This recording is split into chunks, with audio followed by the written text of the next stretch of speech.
Thank you very much. I just want to make a comment. It appears as if there's a new clock back here. I mean, it looks like it's new, and both clocks are the same time, so we have cause to celebrate just on that alone. So thank you, Carlos. Right on, buddy. So we're calling this meeting to order, and if we would all rise and join the board in the Pledge of Allegiance.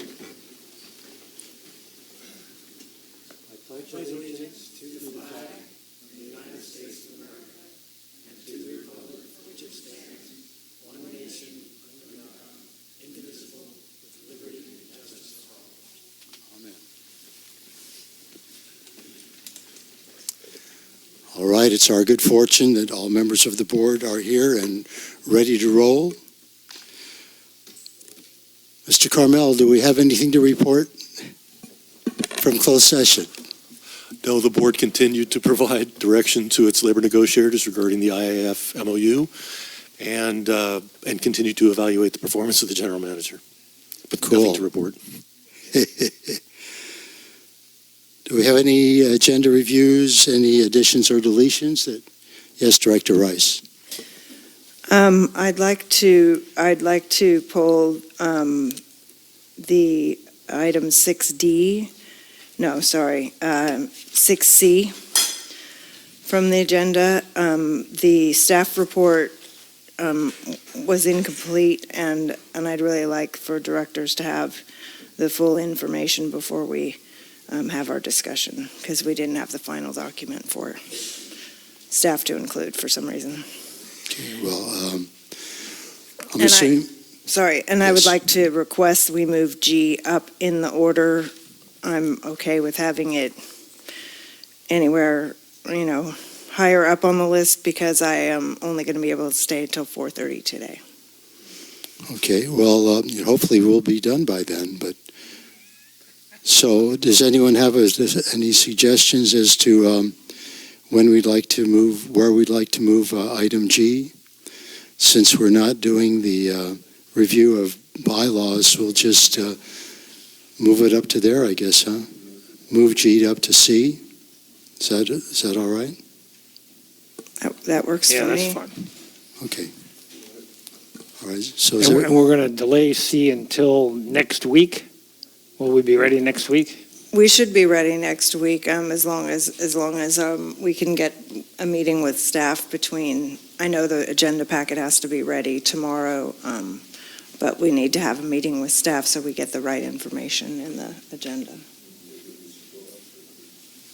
I know personally I won't be available tomorrow, and probably Monday would be too late. Is that correct, staff? Monday's a holiday. Oh, Monday's a holiday. Well, Yeah. good for you. So perhaps we might have to put it off until March. Okay. How does staff feel? I'd say we probably could use some more time. Okay. I think next week might be pressing with a short week All right. and publishing.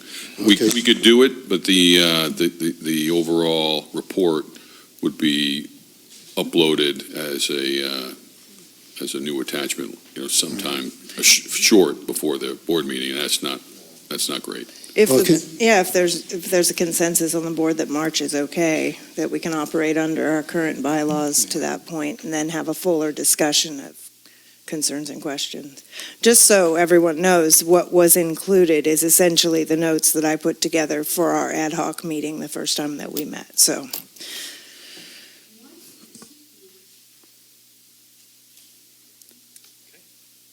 All right. Well, then tentatively we'll put this on the first meeting on the agenda for the first meeting in March. Thank you, President Farmer. Thank you. And I do want to mention, by the way, for anybody that has taken a look at the item so far, Director Rice did a lot of work on upgrading the bylaws, and we'll be taking a closer look at her work next month. So, moving forward to item number 2, acknowledgements, and I think I'll just hand this off to Mr. D'Anzo. Why not, Ray? Thank you. Thank you, Director Farmer and Board. I'm Ray Dienzo, Utilities Manager for our Utilities Department. As I've said last month, I'm fortunate to work with a team of professional water and wastewater operators that not only approached our work professionally, but approached our work with a lot of care and ownership. On this occasion, we want to acknowledge one of our wastewater operators, Tony Artho, who demonstrated some initiative coupled with ingenuity. And the acknowledgement specifically that I want to make note of is when we first received the Vector truck, he took the time to walk around and do the punch list and realized that there were a lot of things that were missing and a lot of things that were added that didn't belong. So he revised that punch list. And not only that, in addition, he created a punch list of his own that created a monthly report and a good annual report to go by. And in addition, when the Vector rep came and did some training with us, he was so impressed with Tony's list that he wanted to receive that list because he wants to use it now for his punch list for the entire Western region. So so kudos to Tony for not only showing the initiative, but showing the foresight and ingenuity to make something of value even more valuable. So I want to acknowledge Tony, and he also wants to say a few words too. So. Thank you. I'd like to say thank you to the board for putting together and providing the funding for this new Vector. It makes our life much better, and it's highly appreciated by the whole crew, and I'm sure it's going to be highly appreciated by the whole community. We've already been doing our rounds. I do want to say a couple of things to everybody in the community. The Vector works great, and it's doing its job. It is a big vehicle, so we are going through on some tight streets, and it's going to hold up, and we've been very appreciative to the community on giving us space to work. There are a couple of issues that go along with the Vector. When we run our lines, we're blowing high-pressure water through the pipes, and we go upstream. And when we're pulling back, sometimes this is going to bubble your toilets, which people have seen.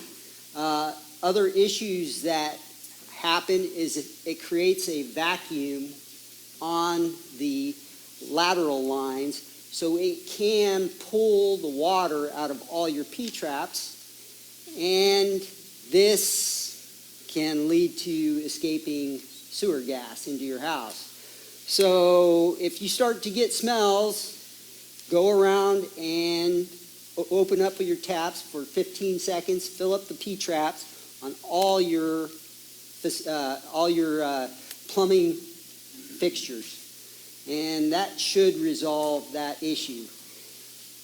And this is another thing this is when you get to be a good neighbor. And if you have a neighbor out of town or something, we don't want to have direct sewer gas. So if you have a neighbor that you know is out of town, maybe contact that neighbor and say they have gone through these streets and we've had, you might want to run the tap on your water. That way you don't come to a smelly house when they come back off of vacation or whatever. So those are the two items that I'd like to say. We are currently we're training 2 of us, so there are 3 people usually around the vehicle with other people. That's because everybody's kind of in training, getting used to a bigger vehicle, more powerful vehicle. And the intent is to get all the lines or as many lines clean this year as possible. Thank you very much for all your support. Tony.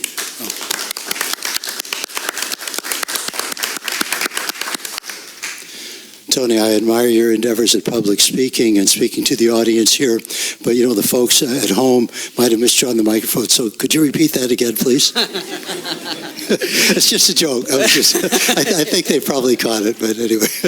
But thank you for your good work, Tony, and all the staff out there at Wastewater. Thank you so much. Thank you. All right, moving on to item 3, the Pros Commission's report, and Steve Niffen is in the building. Good afternoon, Steve. Good afternoon. How is everybody? I am fabulous. I have a transfer pitcher that can throw BBs and hit bullets to the fence, so I am happy. I don't know about you guys, but it's baseball season. Steve's a Dodger fan. And we've got Mookie Blaylock, so that's good too. Mookie or Bettis, yeah. Awesome. A couple of things to talk about is the skate park. I don't know if Carlos has clued everybody in, but it looks like the new plan, at least on the horizon for the skate park, is going with a mini soccer situation over there with some mini goals and play soccer. I want to say indoor soccer. It's not indoor soccer because it's outside, but it's on the smaller, shorter walls, and they don't slide tackle and the whatnot, and they can actually play on concrete. It's not an abnormal thing. He's gotten a great response from that. So we're very excited moving forward with that. That'll be something that we're talking about, relatively inexpensive to other things that we have talked about. If you absolutely hate that idea, go ahead and throw that out there. We haven't heard that from anybody yet, so we're kind of happy moving forward with that. The other thing is we're working on the bathroom still at the East Ranch. We're in the process of filling out a little beautification grant from the county, the Board of Supervisors, some money they've got that they float around, and we're trying to get a little bit of that for just planning of the bathroom so that we'll be ready to get some funding for that when that comes about. We talked about the foundation for the Vets Hall and putting that together. That's a little further out there and scares everybody a little bit more, but there has been talk amongst some of the fraternal organizations in town about dealing with that. So some of those groups, I'm sure, would be more specific on that. Other than that, I'll take any questions, I think. Right. Any questions for Mr. Niffen from the board? Awesome. Right on. You guys have a good day. Thanks. Well, hold on, Steve. Steve, hold on just a second. I did just got a request, I believe a request to speak on this item from Ms. Dickinson. So you might want to, am I right, Katina? Okay, so why don't you just come on up to the microphone, and I'm sure Steve will be more than happy to hear what you have to say. Tina Dickinson, Cambria. Some months ago, Mr. Niffen mentioned in one of his presentations, or one of his reports, I should say, that on the East Ranch, they are sort of planning, or they have plans to have a children's playground. And I sort of questioned that in my mind because we have a lovely children's playground at Shamel Park. So with great equipment, over the years, the county has updated that equipment. And so I was thinking, why do we need to spend money from ratepayers, Cambria ratepayers, when the county is doing a great job of having a children's playground available? That's one. And then the second one that seems to be creating quite a buzz in this town is over a swimming pool that was first by a group, a nonprofit group called Cambrians for Aquatics, and they talked to the high school apparently about it, and then they are now in communication with the county, with Mr. Franco of County Parks. So I put in I asked for the letter from Coast Unified School District to Cambrians for Aquatics, dated September 13th, 2018. I just received that today, and I think that the committee for the Board of Trustees, the Board of Coast Union High School, made it quite clear that for various reasons, cost being at that time a huge factor with hooking up to a sewer line with the district. Also, some archaeological, it's a site, archaeological site that would have to be investigated. And so the idea now is to go to Shamel Park. It is creating much division in our community, and quite frankly, we have to just sort of see how many millions CFA can raise. But then, of course, there will be an EIR, and that will be problematic, I suspect. So my hope is that CFA might be kind of really looking for another location. It does not seem, from speaking to the president of the board, Mr. Shalhoub, and Mr. McFarland, another member of the board, that it would be feasible at any time at the high school. So a lot of people were hoping that to be the case, but apparently it is not. They're putting in solar panels at some point on part of that property, but there are other areas of the property that they plan to for use. But they're very concerned about maintenance, insurance, liability, and that also was raised in the letter, but also with Mr. McFarland in a phone call that I had with him. So those are my comments. I'd like to hear back from Mr. Niffen about why we need a playground at the rodeo grounds, but also why can't we have a pool there? That is the great big park that we've been paying for, and why would that not be a consideration? Thank you. Thank you. Steve, you wish to respond? Well, it would be more comfortable for me to respond at a pros meeting because I would be able to be a little bit more frank and not as professional. But yeah, we're going to have a playground at the park. That's why you have a park, so you can have a playground for the kids to play on. You can't have too many slides and swings for kids to play on. But the caveat to that is I'm pretty sure I don't have to have the ratepayers pay for the play structure. I'm pretty sure I can get money for that. We've just got to get the bathroom in place so that we can have the play structure. And the play structure will probably be first. And not to be sarcastic, but yes, it will be an eyesore. Because there'll be a slide and bars, swings and stuff. But that's good for us. That's good for us as a culture and a society because kids are not playing. Kids are down 2/3 in Cambria. All the teams in Cambria are down 2/3 because they're not playing. Now, some of that's because kids left, but a lot of that's because of the iPhone. So anything we can do to make kids play, or grown-ups for that matter, we believe is good, at least from the Parks and Rec. As far as the pool goes, I don't really want to weigh in on the pool.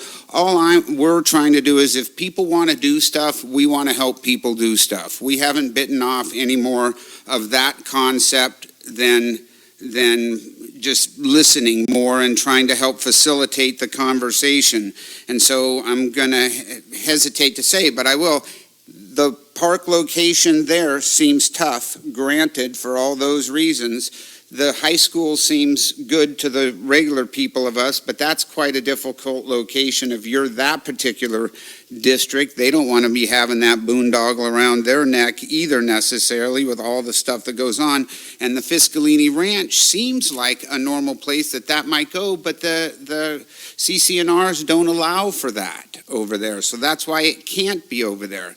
So if it can't be in all three locations, then at some point it's going to have to be at some place that it can't be, if it can happen, right? And I keep saying if they have $10 million or $20 million or some god-awful amount of money that we can't deny, like the pickleball people, right? Boom, pickleball people had money, boom, that thing was done. So if they had $10 million and they wanted to build their own pool, where would you put it? And I think further away from the ocean than closer to the ocean is a good idea, but there you go. Do I have to say any more? Because I've got more. Steve, I think you nailed it on the wall, buddy. And you came up with the theme for the Pros Commission while you were talking there. We help people do stuff. Yeah. I think that's what you said there. All right.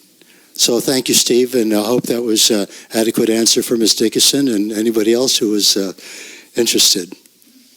All right, moving on to yes, Director Rice. Oh, I just wanted to add that we do have a plan for a park on the east part of the ranch that was done quite a few years ago to make it into a park, and that there will be no ratepayer money going to that because ratepayer money only goes to water and wastewater and not to our parks. Our parks are funded through grants, if we get them, and through property taxes. Thank you. Thank you for that clarification. All right, now moving on to item 4 and public safety. And we have a special report from our fire chief, Chief Hollingsworth. Good afternoon, President Farmer, Board. Thank you for inviting me here today. I was asked to come and do a quick review synopsis of an incident that occurred a couple of weeks ago in regards to the opening of the emergency road access.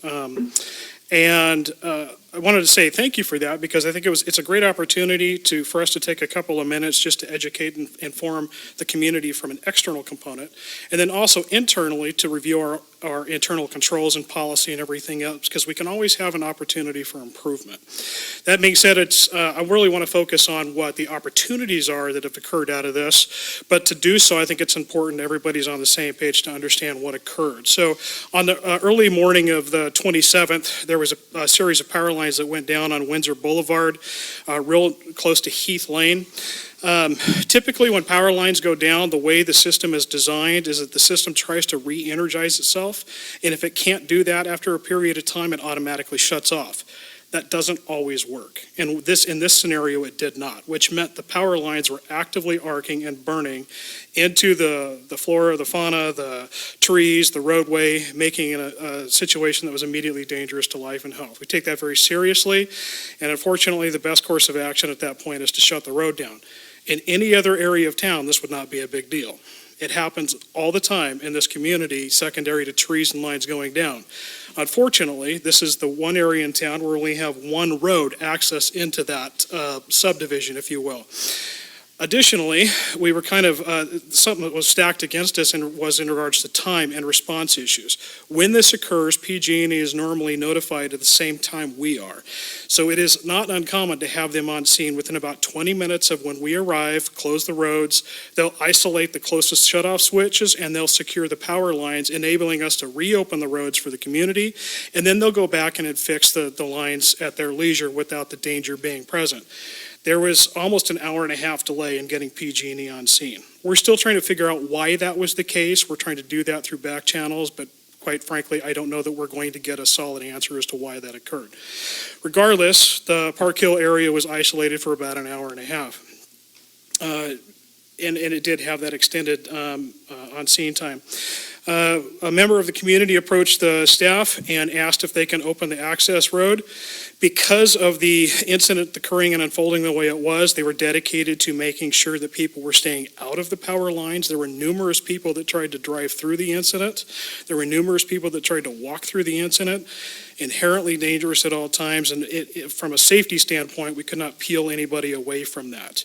That's not to say that if there wasn't a critical need, we couldn't have made that happen. But at the time, they were dedicated to the incident. So the direction was given to that time to that person who asked is, if you feel it's that important, go open it and get out. But this is not an emergency right now. This is really just a temporary road closure.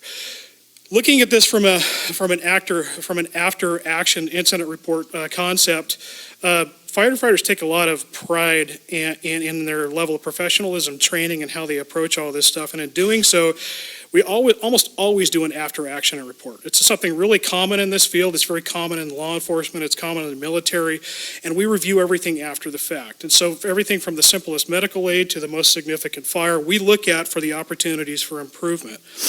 That being said, it's important to understand that there is policy in place that dictates the use of this road. There are decision-making processes in how it's supposed to be activated and how it's supposed to be used.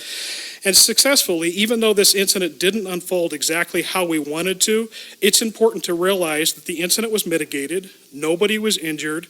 The ranch was opened independently with the permission of the officer on scene, and people left successfully and nothing was damaged and there was no other problem. The ranch was resecured, and it was a fairly isolated incident with very few people that went across.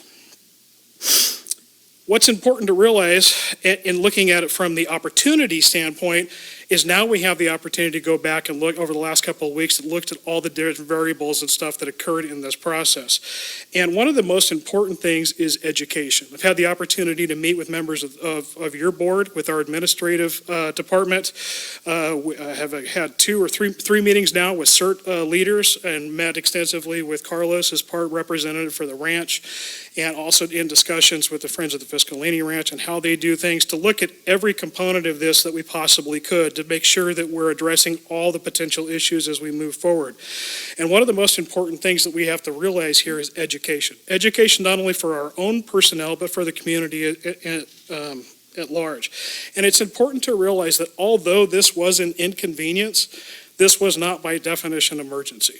And so what we typically do is we close roads secondary to these type of problems, and it's important to realize that there's normally another way around that. And so looking at this, expecting PG&E to be on scene within the 20 or 30 minute time frame we normally are given, it's really just an inconvenience to have that road closed. Because it took much longer, that's why there was some concerns that happened here. And I think it's important to realize and also inform people that if there was a true emergency beyond that of the incident that was occurring, the decision to open the road would have happened immediately by policy, and we would have followed the steps that typically go along with that. That road was developed with the permission of the Coastal Commission and to be used in the abundance of caution at all times. It's not a regular access road. It's not something that's to be used frivolously by any means. It's used regularly by a number of the people in the community, including myself, that like to hike out there. People take their dogs out there. There's a gentleman that I see on a regular basis in his powered wheelchair.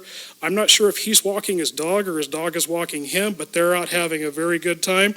It's inherently dangerous when we put vehicles on that road. So specifically with why the road was developed, it's not something that is opened frivolously or without thought. It's important to realize that by policy and by the way this road was developed, the order and permission for that road to be opened falls solely to that of the fire chief at the current time and the way this is designed. There are a number of things we can decide to do in that regard to make sure that that happens, but we work very closely with the other people and other agencies and departments that have reasons to be out there. Friends of the Fiscalini Ranch are out there frequently doing regular maintenance. They have a right and responsibility to be out there. Other departments within the CCSD are out there regularly, both water and wastewater. Carlos is on the ranch daily, if there was something I could say more often than daily, I would say that, but he's out there frequently doing his job. And so there's a lot of people that are out there on a regular basis, and they have the right to be out there and the responsibility. One of the opportunities we realized in this is creating better internal controls in regards to locks and keys. We know exactly how many locks there are to access the ranch. There's 5. We know exactly how many keys were initially developed. We know how many additional fire locks that are used in the committee. There's 12. In the community, there's 12. We know how many keys that were initially issued with all that. This is in excess of 15 to 16 years. And in the process of doing that, the keys and the locks the locks have not numbered, but the proliferation of keys is possibly exponential, and we don't know exactly how many are out there. That being said, we have realized that the fire locks, out of convenience, have been started to be used for other things, like access to the ranch, and the Friends of the Fiscalini Ranch are given the keys to that, without fully realizing or anticipating that those same locks are now used for other critical infrastructure things within the CCSD. And with all due respect, the Friends of the Fiscalini Ranch shouldn't have access to those components or vice versa, depending on where those locks are. All that to be said, we're addressing that immediately by recalling every key that we can find by policy. We're addressing that by bringing all the keys in and talking to the CERT leaders and to Carlos and his staff and reaching out to the other department heads within the CCSD, because we're going to be recalling those keys as well. We have already purchased and acquired a series of locks that are multi-stage, and they're color-coded. So Friends of the Fiscalini Ranch are going to be issued black locks with specific keys that you cannot duplicate. All the fire emergency locks are going to be red, so we can actually isolate and reduce who has access to what, and we can better quantify who's got the keys out there. All the keys are going to be enumerated. That way I know that, President Farmer, if I issue you key 01, it's yours until I take it back. And if it's ever found in the community, then we know that there was an issue. So that's not to say you would give it away, but that's the level of controls that we're putting in on this at this point. We've had the opportunity to update policy with CERT. Let me back up a second. We've had opportunity to update policy internally for the fire department on how we respond and what we do. There was policy in place. I finished the update on that and clarified how this is supposed to be utilized. That's internal and operational. We've had the opportunity to meet with CERT and develop new policy for them. One of the nice things about this is to realize this is not something that would, like as I said, would be frivolously done. If the decision to use the ranch is used for evacuation purposes or some other long-term type of event, it's not just going to be open and walked away. We have people on CERT that are qualified in traffic control. They will be the ones that are directed to actually open and staff continuously until it is closed. So we have people at each entrance where vehicles are going to be allowed. We will limit traffic usually to one way only because we have serious concerns about the safety of people on the ranch. And then the road really isn't wide enough to get people side by side. And if you get off of that, not only can you get stuck, but you can hinder traffic and you can harm the environment. And we don't want to do any of those things in this process. So it's important to realize that the policies with our CERT team are to enhance the effective use of that road if needed. And it would be continuously staffed. We've noticed opportunities for improvements to notification for staff to make sure that my command officers that are empowered to act for me in these incidents, if I'm not here for some reason, have the authority to make the decision to open that road based on the criteria in the policy. And just to clarify, if anybody's wondering, people can be out there for a number of routine things from other departments, whether it is regular working stuff, training for the fire department. But typically, if we're talking about opening for public use, it's going to be secondary to some kind of emergent event, whether it's earthquake, flooding, wildfire, some other kind of natural man-made desire. The possibility by policy does exist for us to a catch-all category, if you will, to be able to open it for some kind of long-term event, whether it is expected or unexpected. So in this scenario, for instance, if PG&E had gotten there and said, we're having some kind of critical infrastructure problem and it's going to be closed for the next 6 hours, we would evaluate that at that point. And that would be a appropriate time to use that gate because the inconvenience surpasses what would be the norm. We've also opportunities to improve notifications within our organization itself, how they're supposed to notify me, who I'm supposed to notify, whether that's the general manager, which he does need to be notified. He would then turn around at his discretion and notify the board or other members of administrative staff. And Carlos would be notified immediately by me as well because he specifically oversees that. And it's important that he knows that those people potentially would be on the ranch. And lastly, it's important that we notice the opportunity to how to notify the public. Now, it's not our specific responsibility to call everybody and say, by the way, a power line went down, this road is closed. However, in the lack of anybody else being able to do that, it does somewhat fall to the fire department. So we're exploring every option we possibly can at this point to figure out how to get that information out there because it would be helpful if somebody could be able to know that when they get up and find that they can't get to where they're going. We've talked about being able to put this up on the CCSD website, on our 24/7 NCEP website. We've talked about using the CERT Facebook. We've also talked about using Nextdoor to get information out there. All of those are appropriate, and we will make efforts to endeavor to do all of that because it would be very helpful. The difficulty in that is all of those take time. It's not a one-stop shop to get all that information out there. The most probable and appropriate way to get this information out there is to use one of two systems that we're looking into right now. We're aggressively looking at an alert notification system for the community.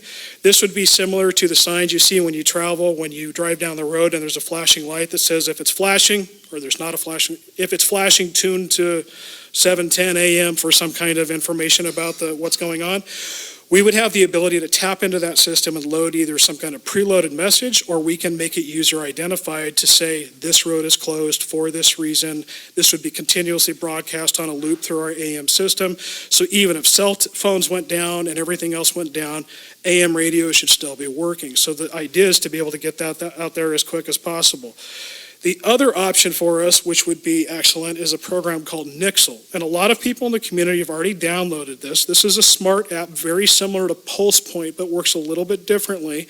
And it allows us to send emergency notification for these kinds of events.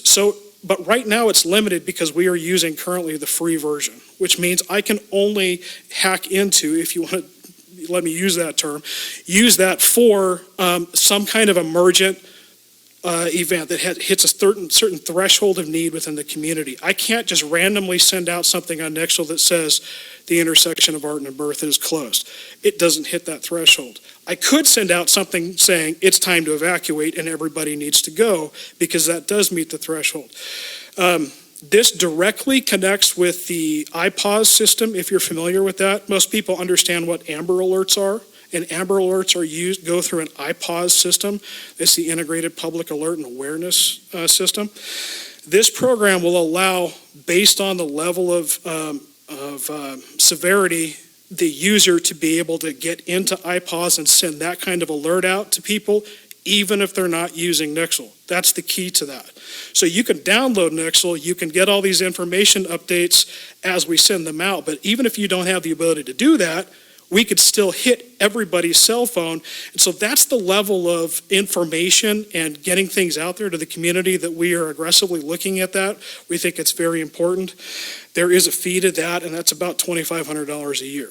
It's expensive, but at this point, because we are so isolated, I think it's something that we're going to aggressively be looking at and potentially coming to you for, to see if that's something that we can encumber on a regular basis. We're already planning future drills and tabletops with both CERT and admin to be able to address some of these type of issues, not only to this side, but then other emergencies that happen within the community. It kind of opens that door for us to do that. And then ultimately, we want input from the community specific to how they want to be notified. We're doing our due diligence to get this information out there, but like I said, we don't have a one-stop platform to get that information out to everybody, and maybe we haven't thought of something, and maybe somebody in the community does have that idea. So if there's something else out there that we haven't reviewed or haven't considered, I openly invite the community to let me know, and I'm happy to sit down with anybody and talk about that. But like I said, this was an excellent opportunity for us to review the incident after the fact. We've had a good review and update of all the policies that exist. We've talked about this extensively internally and noticed a lot of opportunities for improvement. So it was successful. We got through it. Nobody got hurt, and we're just looking to be able to implement better controls in the future. Well, Chief, thank you so much for that, I would say, very detailed explanation of what took place, as well as what has occurred since then, to kind of shore up things. And you were talking about getting feedback from the community. I was going to ask for the board if they wanted to make any comments, but since I did get a request to speak on this item, I'll do that first, if the board doesn't mind. Ms. Dickinson? Thank you, President Farmer, and thank you, Chief Hollingsworth. I happen to live on Park Hill.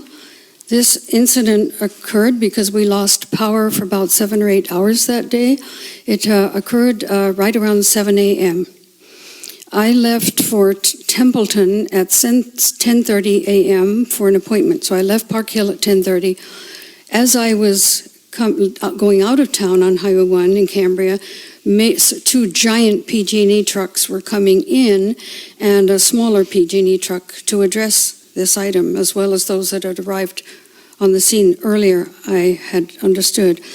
But here's what I'm concerned about, and I don't believe that it was addressed in the Chief's report. Those people, there are over 600 people that live on Park Hill. There is one road that gets us out to Highway 1, and that's Windsor Boulevard. Yes, there are multiple roads off of Windsor Boulevard between Windsor and then the ranch, the west side of the ranch, but that's it. So can you imagine how impacted people who had to get to work were at 7 a.m.? People who had doctor appointments. We live in a community of 60% or more retired folks, or not retired, that have appointments. So I think that it would, if you want to know how to notify the community, I think there should have been, since PG&E was dealing with the electrical issue, the power outage and et cetera, that some, either law enforcement or the fire department should have had access to that road and monitored it for those who absolutely had to get out and were really hampered by this issue for a long period of time. So because of it happening so early in the morning, that would have impacted more people, maybe going to work, but if they had an appointment, like we did this morning for physicals this morning in Morro Bay, we had to leave here at 7 o'clock this morning. So I think that the policies, or a policy needs to be made in addressing how does it impact a community within a community that only has one road out. And that's an emergency access road. We all know when that was put in place, I think it was a great idea. But for a member of the community to ask for a key to the gate, I don't think that was appropriate. I think it should have been handled differently.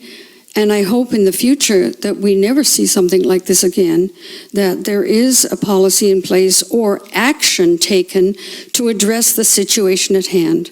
Thank you. Thank you. Chief, did you wish to respond to any Ms. Dickinson's comments? No, okay.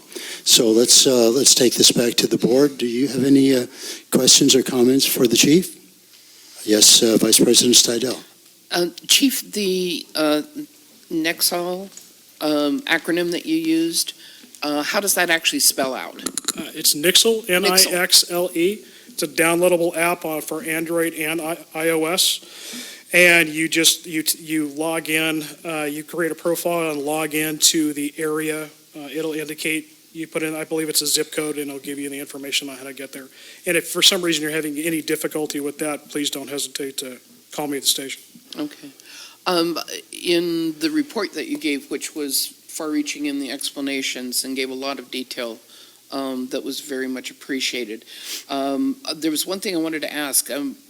It was my understanding, at least, that Carlos wasn't notified initially in this process, and so I just wanted to reiterate the idea that probably his participation could certainly help in monitoring the road access and so forth, and the possible suggestion that if it's necessary to open that emergency road again, that whomever opens the road stays there. In fact, that there are two people involved, so you have monitoring on either side to be able to direct traffic, because in a real event, it's possible that people would be trying to get out of the area, but by the same token, there may be emergency vehicles coming across for some reason, and so that would need to be able to be managed on a very proactive basis. So that was just a suggestion you may already have under consideration. And the last thing was certainly bring the potential use or need for that $2,500 for the system up for active consideration for the 2021 budget planning. And it certainly should be looked at. Thank you. If you would like, I did not get into the weeds on all the specifics of the policy. That's internal operational stuff, but you're absolutely right. Those notifications should have happened. Not all of them did. If we end up ordering the ranch opened, Carlos should be notified, and that road would not be opened without people stationed, at least two on each end. There's even been discussion, depending on weather and time of day and other events, whether or not a pilot car would need to be used, and those are all case incident dependent, depending on what's going on. Most likely it would be unidirectional. We're not going to allow people to go across both ways. And again, as an emergency access road, the primary use of this road is evacuation, not repopulation. There's a possibility it could be used for that, but that's not the intent of why it was designed. So all the issues that you brought up are absolutely identified in the policy and have been reworked and made sure that they are in place. Yes. Director Rice. So one of the things that I want to just suggest as you bring forward a way of notifying, whether it's through Nixle or one of the other suggested possibilities, is that there's somebody, maybe it has to be somebody not in the fire department to send out those messages, because I think there's been incidents since we've had Nixle where, because the fire department is going to the scene, they don't have the time take to send out a message that there is a problem, a fire or whatever it happens to be. So having it clear whose job that is, whether it's somebody who does the notifying, you may already have that, but I just, as a suggestion, because I'm definitely for having more information out there from official sources that can be helpful. As am I, and you bring up an excellent point. Usually in the middle of an incident, at least in the beginning stages of it, can be very chaotic, and that time is not always available to free somebody up to do that. In the event of initial alert, it would take literally a couple of minutes to script whatever it is that needs to be said and then send that out. Typically, it will fall to the officer on duty or myself if I'm coming in as the executive command officer. Ultimately, if we have time and if this occurs during the day and there's somebody, we could definitely work into a policy, something where we are able to contact somebody within the administrative office and request by phone that something is put out. That seems like an ideal task for possibly somebody in the office. But you've raised a really good point that some of the existing social media platforms that we do have all take time, and none of those are available to people in the field. So things like Nextdoor or Facebook or the web page can all be updated, but they're all going to be time into the incident and not immediate. So getting somebody that can do that in a platform we could do it quickly on is imperative. Thank you. Any more questions or concerns from the board? I just want to say, Chief, that we're very thankful that this particular event happened, let's say, on a relatively quiet, sunny day.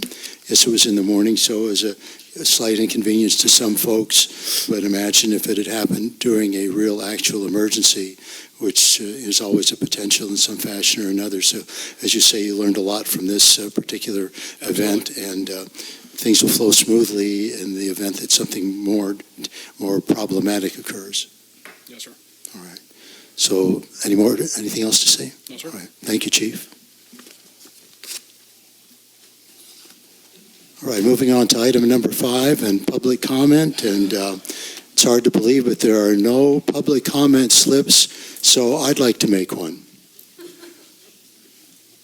I was driving over here to the meeting today, and let's say 100 or 200 yards from where I live, a neighbor of mine was out hosing down the gravel off of a portion of his driveway, washing it out into the street. So I slowed down, I rolled down thank you. I slowed down, rolled down the window of my Volkswagen, and I said, you need to use your water more efficiently than this. And I said, you could have used a broom. And I said, if you do this again, I'm going to have the water department come out and give you a citation. Well, obviously, that's probably not going to happen.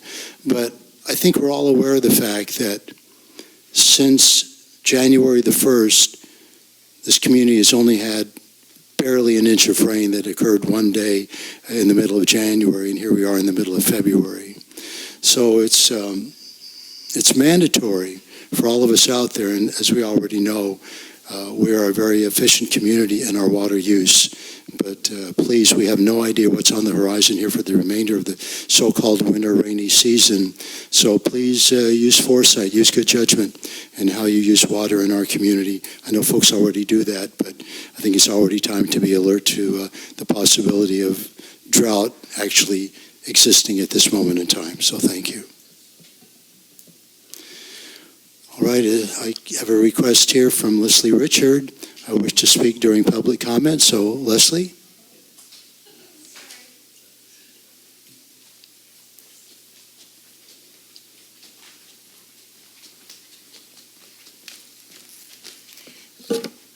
Leslie Richards, Cambria resident.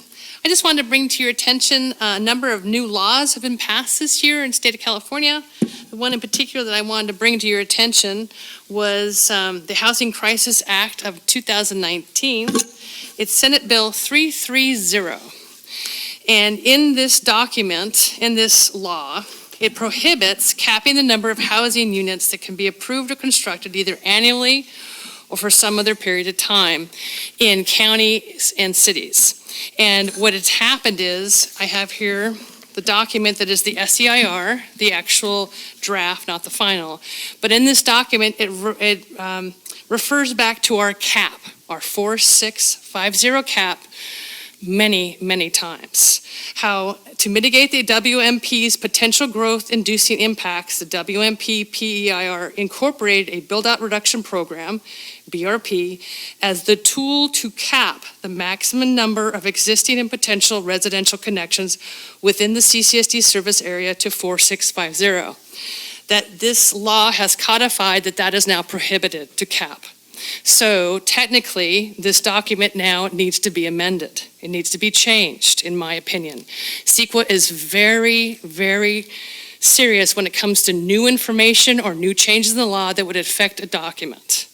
I don't think that it has to be redone, but I do think it needs to be amended because this number now, there is no way of actually capping the number of residential houses if we have the water resource available to us. And I just, again, wanted to bring this to your attention. I assume that the district is aware of this Senate bill. I know that the Coast Commission has been reviewing this document for the last year, and it does affect us directly. So heads up and incoming. Thank you so much. Take care. Thank you. Is this for public comment, Ms. Dickinson? Well, step right up. As soon as I adjust the clock here.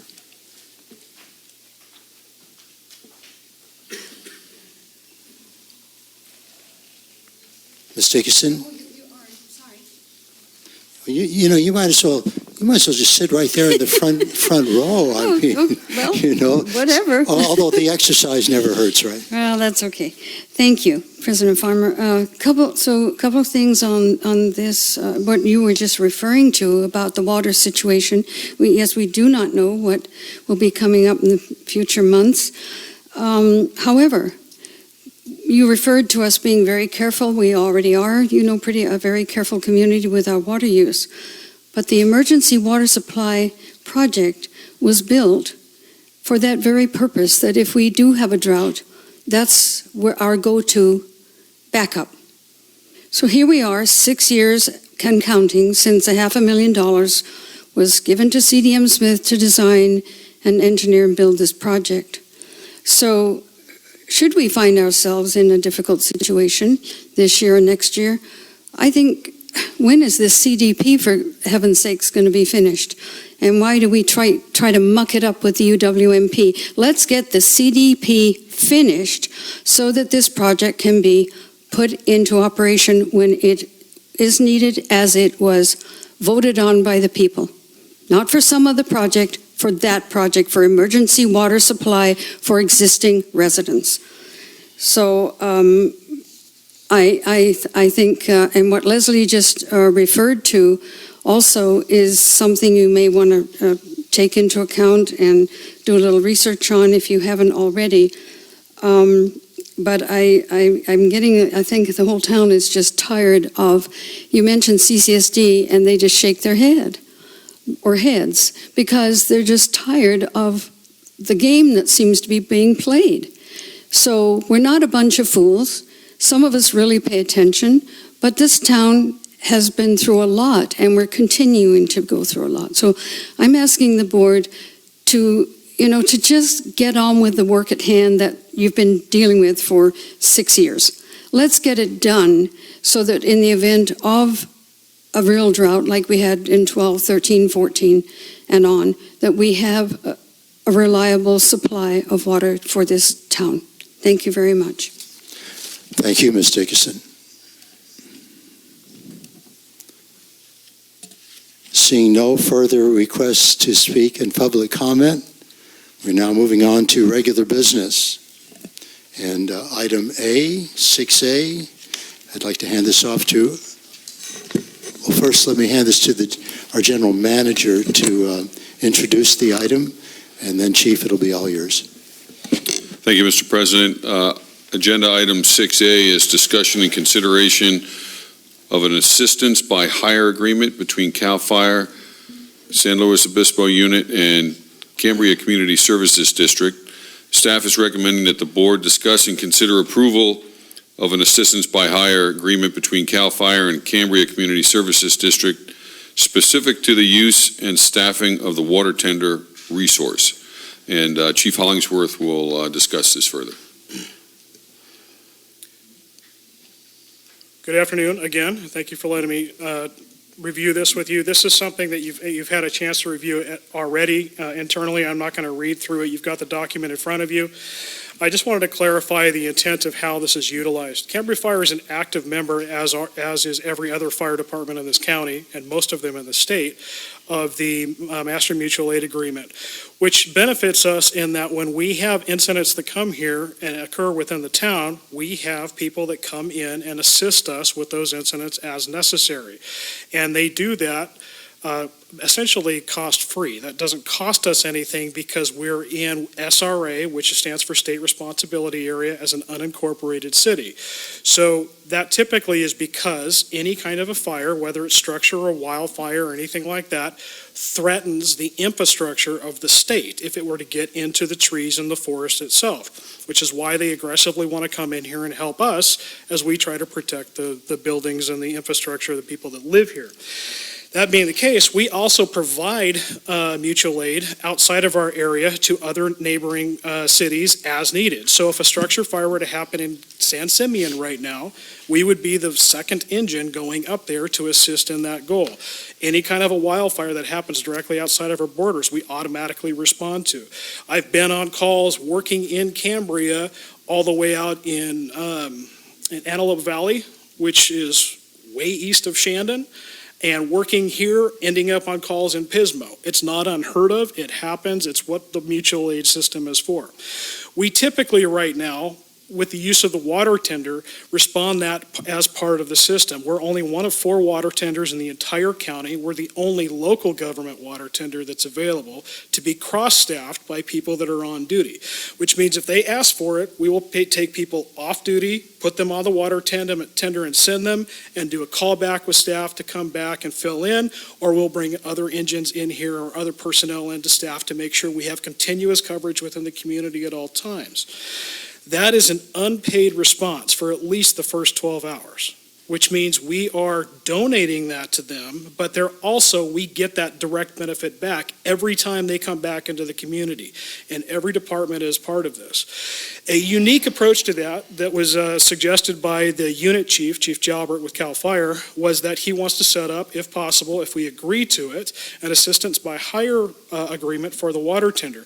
And what that basically means is we would be able to proactively staff that and pay for it on their dime, not necessarily second to an immediate need. So they would be evaluating this on a case-by-case basis as we get into the later days of summer when the weather is more problematic, when we have less rain, we expect high winds, temperatures are increasing. They may want to ask if we could proactively staff the water tender, have it available for even a quicker response, and they would start paying us after the second hour.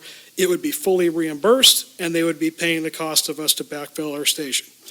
So this is staffed and utilized with our equipment, but paid for on their dime. That's the point of this. We're already doing this with mutual aid, but we're actually proposing a system wherein we could theoretically bring in more income and formalize that.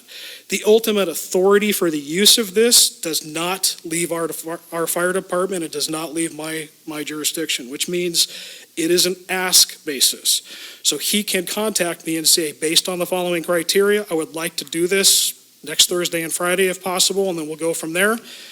That will be reviewed internally, and if we have concerns internally based on staffing, local weather, temperatures, any kind of a problem here, I have the full authority to say it can't happen right now for the following reason, and he has to abide by that. He's very understanding of that, but this is also an excellent opportunity to provide a higher level of service for not only our area, but for our county as a whole, and to get reimbursed for it right up front.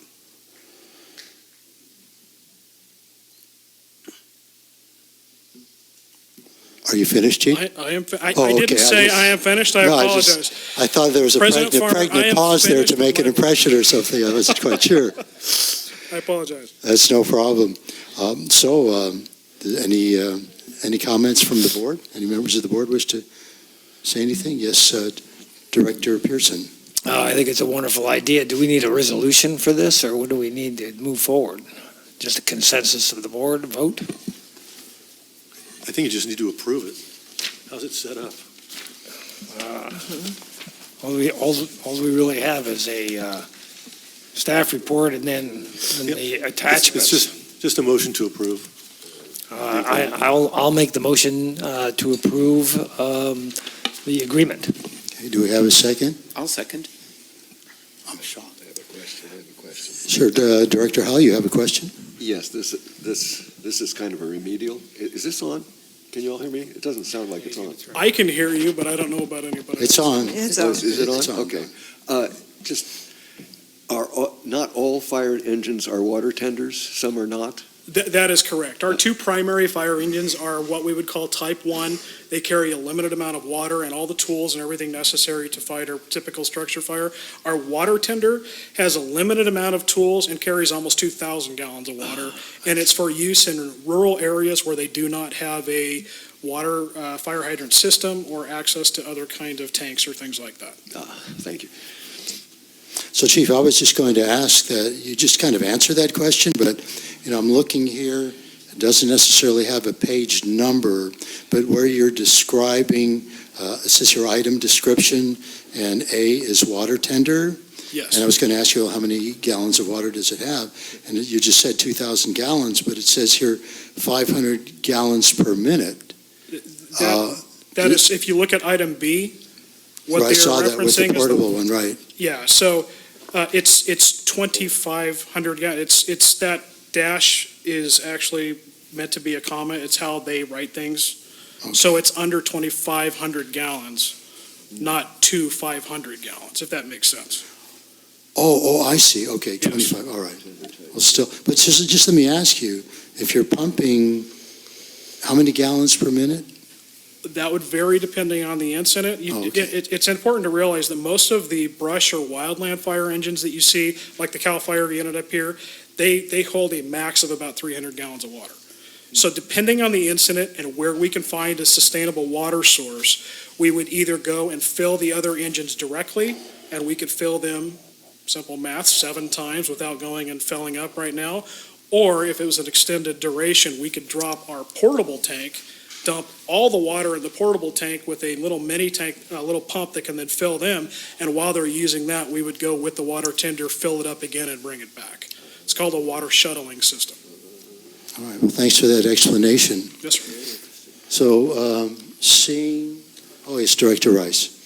I noticed on the ABH agreement for equipment, the same page that President Farmer was just on, it says, beginning July 1st of 2019. Is this always a fiscal year term, or? Because it's obviously, we're a little ways past July 2019. It should be a fiscal year thing that is renewed every year at our discretion. This was initially brought to me at that time, and then there was some review between us, our legal counsel, and then with their group again, and then finally coming back to you. So now that we have all of those things ironed out, we're probably going to need to address this come July for the following fiscal year, but it would be an identical document. Okay, thank you. I appreciate that explanation. Thank you. So seeing no further, did you wish to say something, Director Pearson? No problem. So seeing no further requests to make a comment from the board, we've already had a motion and a second. So Ms. Dodson, could we take a roll call, please? Sure. Director Pearson? Aye. Vice President Stidel? Aye. Director Howe? Aye. Director Rice? Aye. President Farmer? Aye. Thank you. Thank you, On behalf Chief. of the fire department, thank you very much. You're welcome. Appreciate it. Thank you. Moving on to item 6B, and let me let our General Manager, Mr. Weigold, introduce this item. Yes, Mr. President, agenda item 6B is discussion and consideration to fill a vacant seat on the policy board. The staff is recommending that the Board of Directors discuss and consider appointing a replacement to fill a vacant seat on the policy board resulting from the resignation of John Rohrbaugh, We've attached as part of the report two applicants. One is Leslie Richards, and the other is Jerry McKinnon. All right, thank you. Since this is a vacancy on the Policy Committee, Director Howell, who is the chair of the Policy Committee, why don't I just hand this off to you? All right. See how, well, I mean, I think that's what we were going to do, yes. Oh, yeah, excuse me. Well, there you go. Thank you. That's why I have my sidekick here, sidekicks. We actually have 3 requests to speak on this item. And, I knew that 5 minutes ago, but that was 5 minutes ago. So our first request to speak on this item is Karen Dean.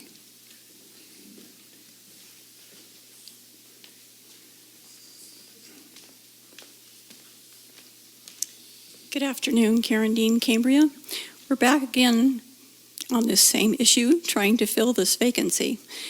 I think that the Policy Committee Chairman did a pretty good job explaining that he has discussed the applicants with the remainder of his committee members, and they were comfortable with both of them. He felt the same way, but expressed the opinion that he felt like Leslie Richards had a little bit more legal experience that would have been of benefit to the committee. However, he still did not put in a nomination. And I do think it was probably better that the Policy Committee Chair do the nominating, since he is the one that's going to have to work it with them, or her. Anyway, these applicants have been in place ever since the first vacancy of Mike Lyons. You guys have seen these applications through that process and through this process. You're down to 2 people. May I suggest that you have these 2 applicants come up and speak to their qualifications and their desire to fill this vacancy, so that you can finally make a nomination and get this done with. That's it. Oh, and happy Valentine's Day tomorrow. I brought chocolates to share with all of you, and they're in the back of the room. Thank you. Just by the way, since you often have cookies and sweets and that type of thing, is your husband a dentist? I'm just curious. No? Okay. All right. No, but he's a wonderful husband that brought me a really fantastic professional mixer so that I could do all those cookies. All right. Our next request to speak on this item is Christine Heinrichs.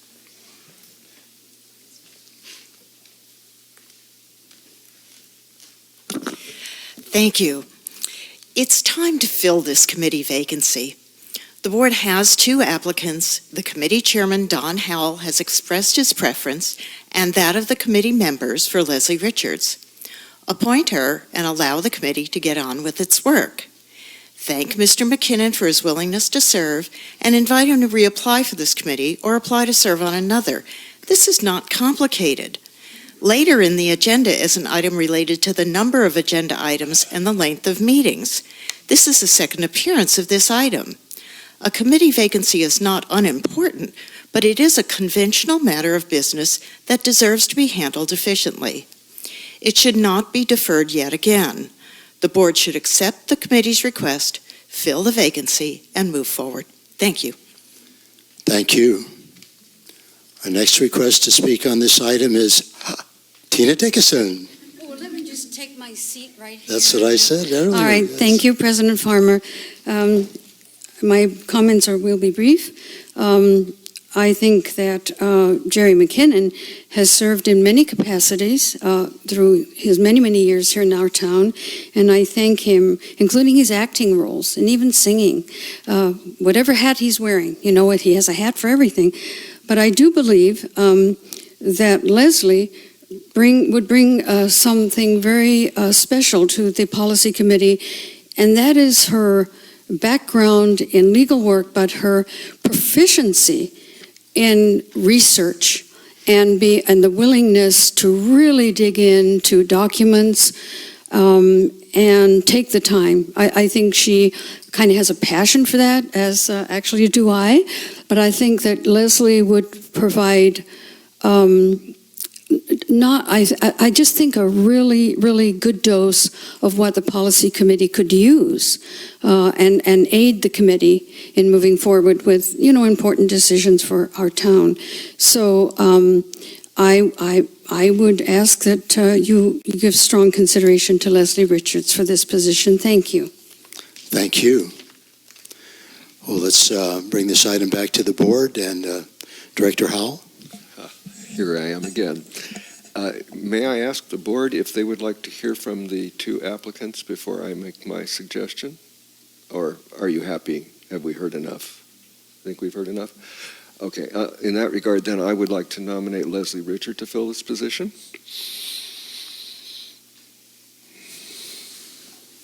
Okay. I'm not going to second right now, but you were going to, you previously had said you wanted people to vote for people, not against people, and you were going to try to do it that way. Would you like to go? We can go with that. Yeah, I'd prefer. Okay. Just let me do it a little differently then. Yeah, Let me make a motion that we hold an election with our two candidates, and that the vote be by roll call, and that the majority candidate can prevail. It can be the appointee. So I'd like to move that so that we have a procedure in place. I second that Okay. motion. All right, so we have the motion being made and a second. So, Ms. Dodson, roll call, please. Director Howe, Aye. Director Pearson, Aye. Director Rice, Aye. Vice President Steidel, No. President Farmer. Aye. Had a 4-1 vote on this item, and we're moving forward. So you call for nominations now. Oh, call for nominations. Oh, okay. Confusion reigns behind this microphone. All right, so let's call for nominations now. All right. And Director Howell, did you wish to make one? Yes, I nominate Leslie Richard. You Do we don't have need a a- second. According to Robert's rules, you don't need a second for this. Okay. Yes, Vice President Steidel. I apologize. I thought that we were actually going through the vote call. I would be more than happy to change my vote and have it be yes for the process. And I apologize. Okay. So both the President and the Vice President were confused. So just a little levity here. Okay, so it's one nomination. So we have a nomination for Ms. Leslie Richards. And I'll nominate Mr. McKinnon. Okay, so it seems to me that we should have a vote on each one of them. Is that what? Everybody votes and they say who you want. Okay. Thank you, Don, for that clarification. So why don't we start to our right here, and Director Rice, who would There's no need for a second because the procedure is that the candidates are nominated and then each director votes for which candidate. right? So Director Rice would. So then I just say the candidate's name that I support. Right. Okay. Can I explain why? Certainly, of I don't know course. if that would be helpful or not. It's just briefly. I would vote for Leslie Richards primarily, but not solely, because she has more contact information, and an email address is a really important thing to have as a committee member. A lot of things get sent, so you can be prepared for the meeting by email. And although I lean toward Mr. McKinnon's divergent thinking and his sense of humor bringing a lot of good things to a committee, I do think it's important also to be connected that way. So that's why Ms. Richards. Vice President Steidel? Mr. McKinnon? Okay. Did you wish to make any comments? Well, the last time that we were looking for a placement on the policy committee, I had indicated at that time that certainly the information that the committee chair brought forward I thought was appropriate and a choice on his part, and I was willing to support that. But had I been considering any other candidate, it would have been Mr. McKinnon. And so with that opportunity provided again, the candidate that I do support is Mr. McKinnon. All right, thank you. Director Pearson? Mr. McKinnon, and basically to provide more diversity to the of thought and conscience to the panel. Director Howe? Well, first, let me say that I'm very happy with both candidates, and I would be happy with whoever takes the position. However, I will vote for Leslie Richards. Well, that's obviously up to me to make my comments. And first, I want to say that having known Jerry since I moved here, and I recall the first time Jerry was doing a project. It was over on Cornwall and Sheffield, having to move some concrete around. Jerry, you probably don't remember that. It's probably going back about 30 years or so. And I was driving over to the radio station in my Volkswagen van, and there was Jerry out there working, and he had a couple of 5-gallon buckets, and I just jumped out, and we worked on that for about an hour and a half, and that's what this community is all about. And Jerry's been, very active in a lot of different areas, and I really admire Jerry for everything that he's contributed to this community over the years, including having a restaurant and being known as Gringo, and that was a long time ago. I do want to comment on the fact that with regard to Jerry's application, where it says, and this is something that Director Rice alluded to, that Jerry does not have a cell phone or an email address available. That doesn't necessarily, prevent him from serving well on this particular committee.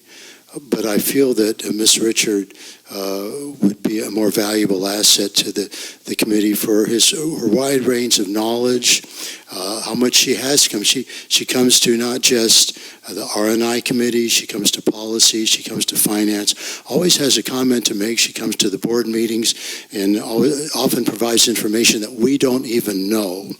But I want to just read quickly from Ms. Richards' comment here, just kind of edit it here as to why she wants to be on the board, on the policy committee. Have been a local activist involved in all,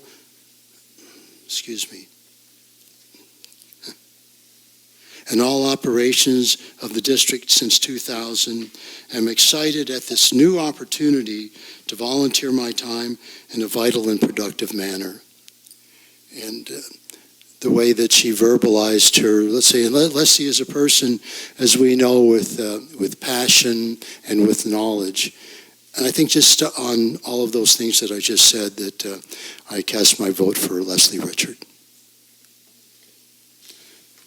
So I believe that we have a 3-2 vote for Ms. Richard to be the new member of the policy committee. And I think, are we finished with this item? Yep. Thank you. I hope everyone on the board, I realize that other people had other choices, but I think Ms. Richards will serve well. And I just want to say this much, Chair. You obviously are more than willing or more than welcome to attend a policy committee meeting. Mm-hmm. And when something comes up that you feel you have something informative and appropriate to contribute, please do so, okay? And there's no coffee, though. You'd have to bring your own. Sorry, buddy. All right, moving on to the next agenda item. And since we have moved item 6C to March, we have moved item 6G up to this position. So item 6G, I'll let our general manager. All right, he is ready. So General Manager Weigel, if you would introduce this item, please. Yes, Mr. President, Agenda 6G is discussion and consideration regarding agenda publication and the number of items for future board meetings. Staff is recommending that the board discuss and consider the publication and number of items for future agendas. And this item was originally asked to be on the agenda by Director Rice, and I don't know if she wants to further discuss that from the lead. We listed a number of items as options of ways to consider limiting the budget, such as a maximum number of items per agenda,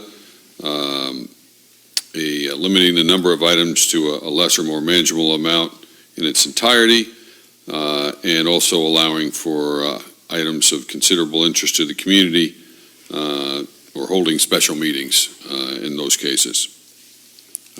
With that, I'll turn it over to the board for further discussion. Anyone wish to, Director Rice, you wish to comment? Are there any public comment slips? On this particular item, no. Okay. So in reviewing the board bylaws and looking at our agendas, one of the reasons I'm glad that we're having this discussion is I think it's incumbent upon the president and vice president to be cognizant about how much time each item may take. In the past, we had 15 minutes on every item, which is, no offense to staff who was trying to accommodate a time schedule, a little on the ridiculous side to say 15 minutes for an item like we just went over, or an item that is much more simple. But I don't think that, I think until there is a board procedures manual or something to guide the board as a whole about how to do these things, it is incumbent upon the president and the vice president to be working with the GM and keeping in mind that there is a time limit, and we want to try and stay inside of it rather than having to always go to a vote to extend. Because the point was not to insert additional votes in a meeting, but to actually limit the time. There's of course, and that's to the president and vice president's discretion, so that they can incorporate things that might be more urgent because of a budget issue, or because they need to get something signed and done before a certain date. And also how much community interest and how much time would be taken. It's not an easy thing to do, because you don't know how long you're going to how many people will be coming to comment, how long I will drone on. It's hard to know. So I just would like to, on this specific item, I don't think we need to necessarily take an action, but I would like to make sure that the rest of the board understands that that's my position on this, and that there's a consensus that that's an appropriate approach for limiting the agenda, rather than saying only 3 items or some other calculation. But since I'm not president or vice president, it's not up to me what goes on to the agenda, other than I just want our president and vice president to be cognizant of those time limits, and they're there for a reason. Yes, Director Pearson. I would agree with a lot of what Director Rice said. And one of the things that I failed to do as president, and that I wish I had done a better job of, was assigning things to the consent agenda, because I think that's one way to get a lot of stuff done more quickly. For instance, the items on our agenda today, item E could have been written where the staff recommends that this be assigned to the R&I committee. Same thing with item D. Staff could write that they feel that this is a good use of the policy committee to go ahead and research and use the information that they've provided us to bring back a policy to us on emails. That's why we have those standing committees, is to try to do some of this busy work for us and then bring to us a finished product that, again, could go on the consent agenda as a, okay, here's something very quickly we can, zip right through, and get more things on the consent agenda, and establish, I think, a better rule for the staff to go ahead and write staff recommendations that send things to these committees when they feel that's appropriate. Thank you, Director Pearson, for that suggestion. Yes, Director Howell. Director Pearson basically took the words out of my mouth. So I heartily agree. I think all we really need now is just consensus to the and a plea to the President and Vice President, but I think what I would like to see, and I think in the proposed bylaws, there may be some verbiage coming forth on that. I agree, however, that to create a too rigid thing, whatever comes forth needs to have flexibility, but with the understanding. I think we all agree that as much as we enjoy this, there's a limit to how much fun we can have in any one day. So, yes. I'm against limits. Spoken like a true Aquarian. Let me just say this much. Having been fortunate enough to be Vice President under Director Howell, under Director Pearson, that it seemed to me that there were more than a number of times when he would be aware of, well, we've got too much on the agenda, and we've kind of narrow it down. So I know that he did that, and I like to think that Director Steidel and myself, working with staff, would take the same approach. I'd like to briefly comment on one of the items on this, by the way. Right down here at the bottom of the page, the last sentence where it says, there was also some discussion regarding the use of time estimates on the agenda. I believe Director Rice already addressed this.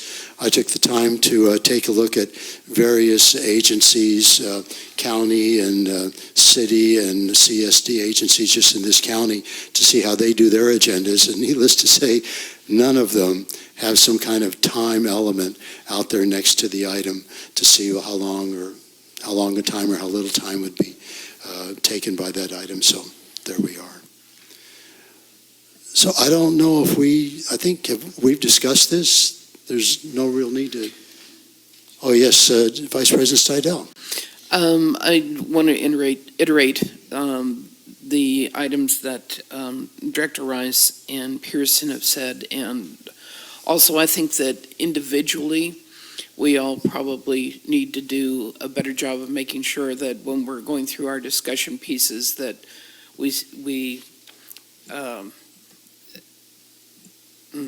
how do I say this? that we stick to the agenda item and not find ourselves going out in tangents about information, because I think that consumes a lot of time in expressing personal positions. Well, I don't know about personal positions, but if I could just make this comment, in taking the time to watch the meetings after they've taken place, there hasn't been at least one time where every member of this current board, I'm sitting here saying, well, why are they continuing to go on like this? Including myself, obviously. So I think just being a little bit more conscious. I know sometimes, as I often describe myself, open mouth, let foot out for air. So I think we'd always probably be a little bit more aware when we're beginning to discuss an item. So having addressed that, I don't think we need to say any more on this particular item. We've all spoken eloquently, and I'll try to make this shorter.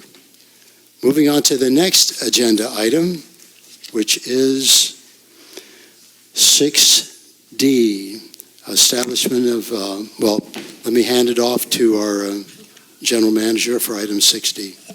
Yes, Mr. President, agenda number 6D is the discussion and consideration to establish a policy regarding retention of emails. Staff is recommending that the board discuss and consider establishing a written email retention policy. The district council will discuss this further based on some of their research. Quit that. President Farmer, members of the board, recently concerns were raised by the public and by the board regarding email retention. The district has no email retention policy. Email that is not identified by the sender or receiver as a public record and stored is deleted after 30 days. Email is a public record if it relates to the public's business and is prepared, used, or retained by the district. Email that is retained as a public record is retained per the district's records retention schedule, which severely needs to be updated. Email retention policies vary widely. Some, like San Luis Obispo's, basically use the unwritten district policy. The employee determines if an email is a public record and retains it per the retention schedule. Emails that are not public records are promptly deleted. Some agencies retain all emails for 60 days, some 90 days, others for as long as 2 years. The City of Rio Grande has a 2-year policy. It's recommended that the board discuss this issue and provide direction to staff. Thank you, Mr. Carmel. We have one request to speak on this item, by the way. Well, we might have two by the time this is over, but we have at least one request to speak at this moment, and it's the newest member of our policy committee, Leslie Richard. Leslie Richards.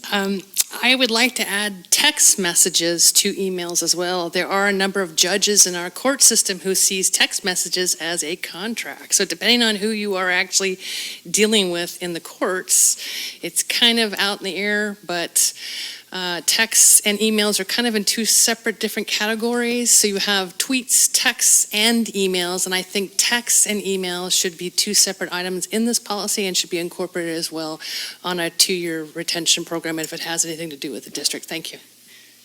Thank you. Thanks for making that short, because I forgot to turn the clock on. Tina Dickinson would also wish to speak on this item, so I will turn the clock on. There it is. Go, Tina. 3 minutes. Thank you, President Farmer. On this item, all I would hope is that whatever is decided upon, that we make sure that we are being as transparent as we possibly can be. I know that I've certainly put in public records requests, and more recently I put in a request for electronic devices, the information that was that were being used with electronic devices from a meeting, and with 2 people in the meeting on staff. And I was disturbed, as I brought up at the podium that particular meeting, that members of staff were using their iPhones and iPads pretty much throughout the meeting, which told me that they weren't really paying attention to the board's business. So I did receive a response to, or responses to, both those public records requests. I think for me it is just that we have to follow some laws, whatever those laws are that pertain to the retention of certain public records, that there's information that the public absolutely has the right to have access to. So my hope is that the board will do their homework and before maybe a closed session or something to talk with legal counsel about this, but it's pretty serious stuff, so not something that you want to have a misstep, but that's why we pay legal counsel to help you with this sort of thing. I don't think we like making tons and tons of requests for public records, but sometimes we find that we don't get what we want when we should be getting it, and so all public government agencies have to provide the public information they're requesting, but not, as legal counsel's already mentioned in the report, I mean, it could be retained for 30 days, 60 days, 90 days, up to 2 years. I've gotten some from this district that you wouldn't believe how far they went back, and you wouldn't believe what was in them either. So thank you so much.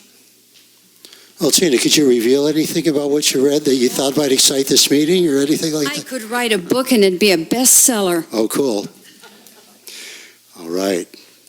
So seeing no more requests to speak, let's bring this back to the board for discussion. Director Rice. The thing that concerned me most was the potential for the inconsistency of saving emails.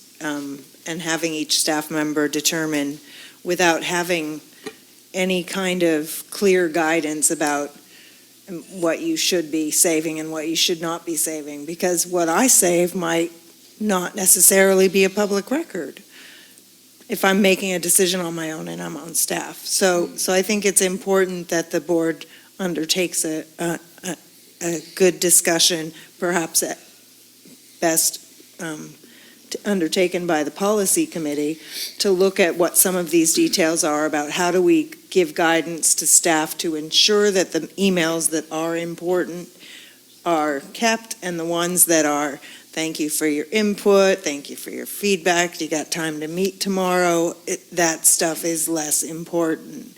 And maybe one of the things that needs to be considered is email threads and subject lines on emails, because when I was president, there were multiple times where I would get an email that had the same subject line, but it had evolved over a number of emails to the point where it was no longer about and I wasn't even on the original email that's at the bottom of that thread.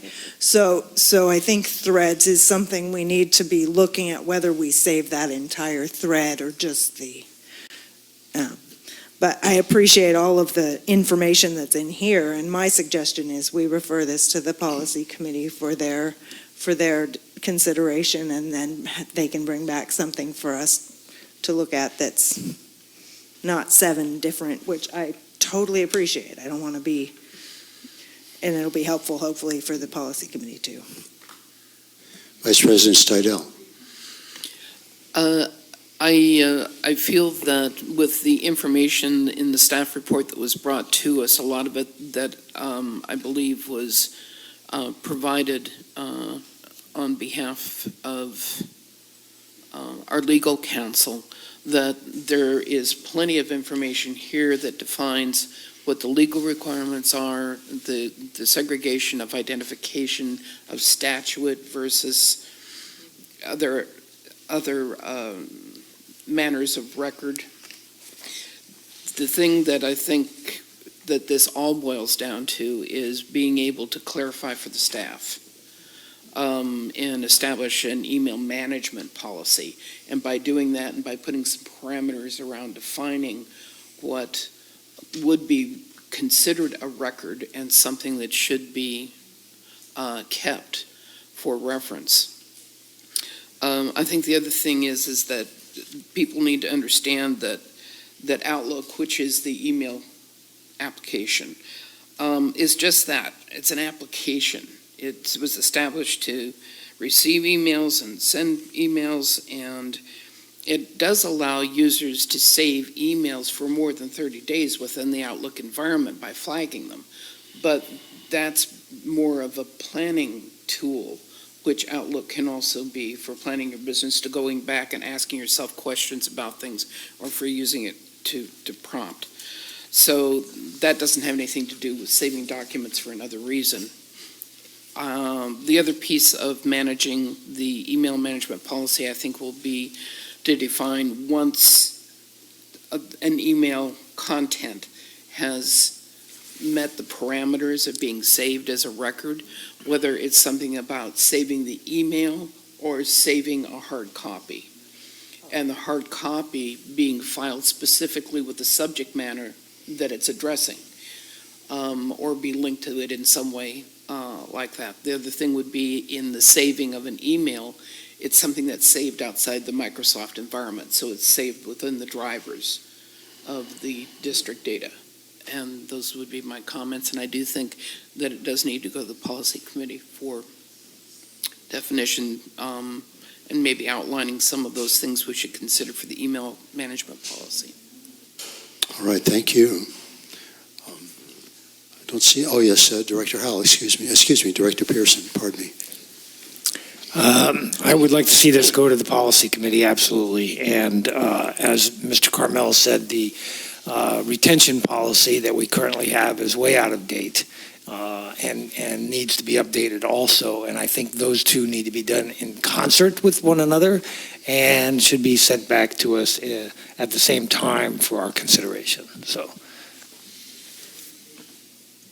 Director Howell. Thank you. Well, I said the policy committee would be glad to accept the assignment. Let me just make a few comments, though, just in general. Thanks to the staff for what's been presented to us. One thing that I've noted is that almost much of what I've read, and not only what the staff presented, but Director Rice forwarded some material to me as well. Most of that, now this is 2020 now, and some of this policies that we've been reading in the samples, I think the latest is 2013. So we're looking at a 6-year period. Now, what's happened over a 6-year period of time is that the cost of storage has gone down amazingly. Many of the aspects of the policies that we've read had to do with balancing the retention requirement on the one hand versus the expense of maintaining and accessing the material. So I think it's very well that even if we were to say, gee, this policy looks really good, I think it would need to be examined in the light of current technology. So for that reason alone, I think it's something that should be addressed. Just by way of example in that regard, I have a Google email account. I delete many things, but most everything that I receive, I actually archive, and that can go back years, and I don't pay anything for it. So storage is really, really, really cheap. So I have some technical questions, which I have the policy committee work with staff on, where we really need to contact our software providers. Issues as to where exactly is our information stored, for example, and the cost of storing that information, and what is available to access it. And Director Steidel brought an interesting point up, which also is in our writing, which is in any email system, there's much which, should you decide to go with another vendor, then you're faced with this issue of how do you then migrate the old emails into the new system, or how do you access them? At any rate, it's a huge thing, and we have a lot of hungry people on the policy committee that would really like to get their hands dirty. So I think this is a great opportunity for them. And we'll be talking, I'd like a motion from the board, though, to actually pass both of these items to us so we know we're really doing the right thing. So with regard to making a motion, would someone wish to make? Director Rice. I move that we refer the email management and retention policies to the policy committee for their consideration and development. I believe I have a second to my left. I will second, but I do have one caution here is the, once we start saving everything and we get a public request for information, we could make a nightmare out of this thing. So we've got to be very careful about how long we're keeping things and how long we're going to be able to access properly. If somebody asks for all the emails concerned with subject X, it's going to not be easy to get that. And tying up staff time trying to get those emails out is something that really needs to be considered by the policy committee when they do that. But otherwise, yeah, I'll second that. And I think the general manager has something. Do we, yes, General Manager Weigold. I was just going to suggest a addition to your motion, and that is to broaden the scope of this charter for the policy committee to look at all records retention, not just the manner of email, which is a subset of that. Right, but by the retention policy itself. Correct. You mean, so for all document retention? Records retention. Records retention. I appreciate the suggestion. I think that we do need to do that. I think that we need to do this first, since we do not have an accurate policy in place that reflects current law and current technology.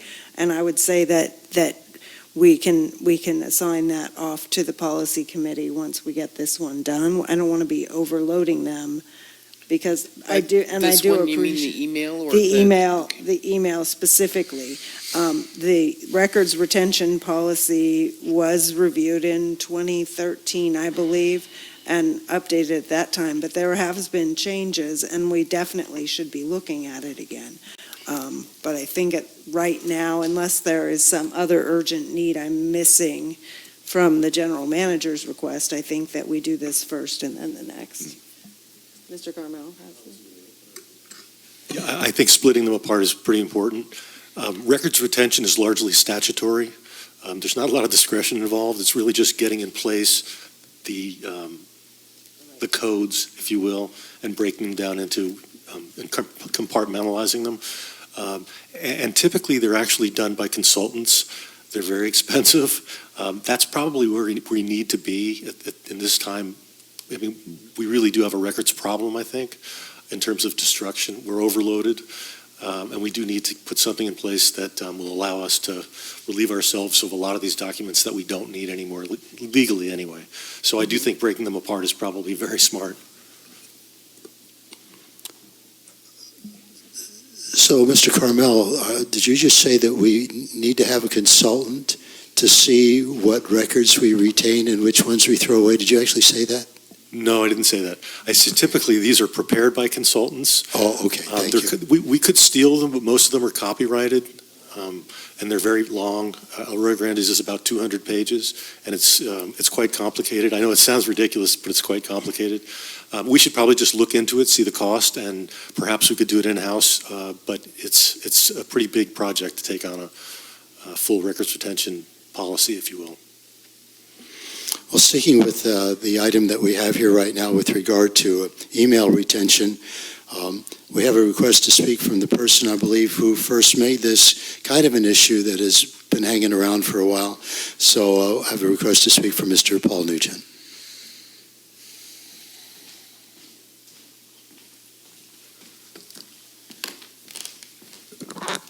Happy Thursday. I just wanted to share with you guys, thank you guys very much for addressing this because it's an important issue to me. I think it's great to bring this to the policy committee and make sure that the policy committee goes over it, but I also see that there's an urgency to make a decision on the way that things are being handled today. Basically, to my assessment and with the email exchanges that I've had, you guys have a management decision that's being taken place, or basically you have management that's deciding on how emails are being retained right now. And that requires a management change or a management decision change, and so that's what I'm kind of getting at right now. Is we can make policies, but in the process of making those policies, you need to manage things differently. So that's it. Thank you. So I'm kind of admitted at a minor loss right now. We've made a motion and a second. We've done this, correct? Yeah, we have, but I think, I'm not sure what we're voting on either. Right, so I was going to ask. We're voting to, my motion was specifically to refer the email management and the email retention policy to the policy committee. Okay, so, and we're not tackling document and record retention at this time. Not the other records retention, that will be a follow-on later. Yeah. So that's not part of this current motion that I made. Okay, thank you.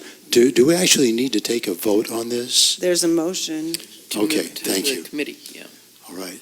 So, Ms. Dodson, could you make a roll call here, please? Director Rice, Aye. Director Pearson, Aye. Director Howell, Aye. Vice President Steidel, Aye. President Farmer. Aye. And so, Ms. Richard, you got aboard just in time. All righty, moving on to item 6E.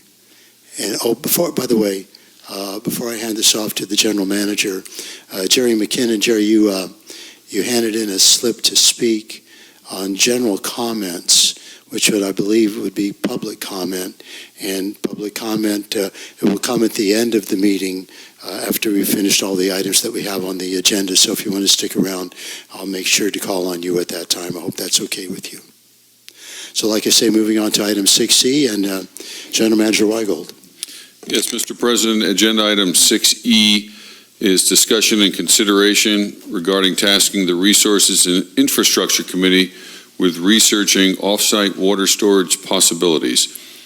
Staff is recommending that the Board of Directors task the Resources and Infrastructure Committee with researching off-site water storage possibilities. We have the Utilities Manager staying by for questions as well, but with our water supply planning, considering it as a portfolio perspective, there could be varied options for the community for a long-term approach to addressing water supply resiliency. So with that, I'll refer it to the board for further discussion. Someone just turned in I believe that we're going to get a few more comments from Mr. D'Anzo, but we just had a request to speak. So let's do that first. From, if you don't mind, pardon me, Ray, from Leslie Richard.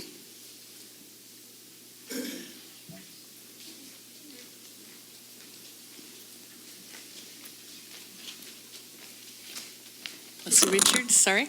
Some members of the community have expressed interest in exploring an off-site water storage site, quote, from the agenda packet. I appreciate that this is a current comment, but actually Army Corps of Engineers are the ones that actually recommended off-stream storage in a huge document that they produced for us a long time ago. In fact, they had multiple different sites.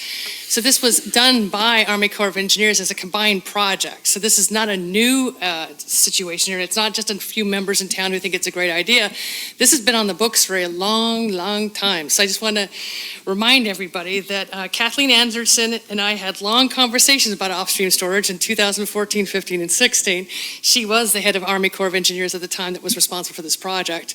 And per our request, CCSD asked Army Corps of Engineers to stand down while we did the EWS. So the historical record in this agenda packet is a little bit twisted in an interesting direction, but the actual truth of the matter was that we had a lot of the work has already been done, not necessarily on this site, the current site for the Warren Ranch, but other sites in that creek area. So there is a lot of data and a lot of information out there on off-stream storage. Thank you so much. Thank you. Our next request to speak on this item is Tina Dickinson.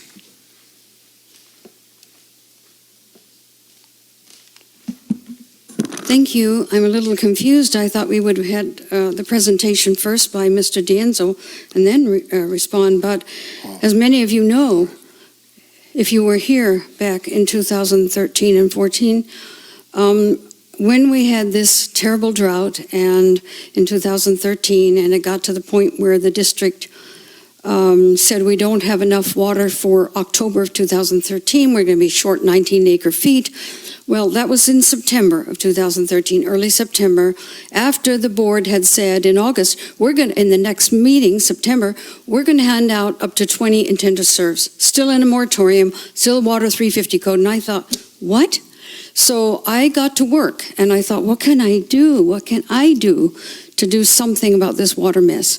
So I called the state. Of course, there was Prop 1, $7.5 billion for all kinds of water projects, including reservoirs, dams, off-stream storage, and desal. All kinds of projects that could have been, we could have gotten money for. And so that looked good. Then I contacted the planning department.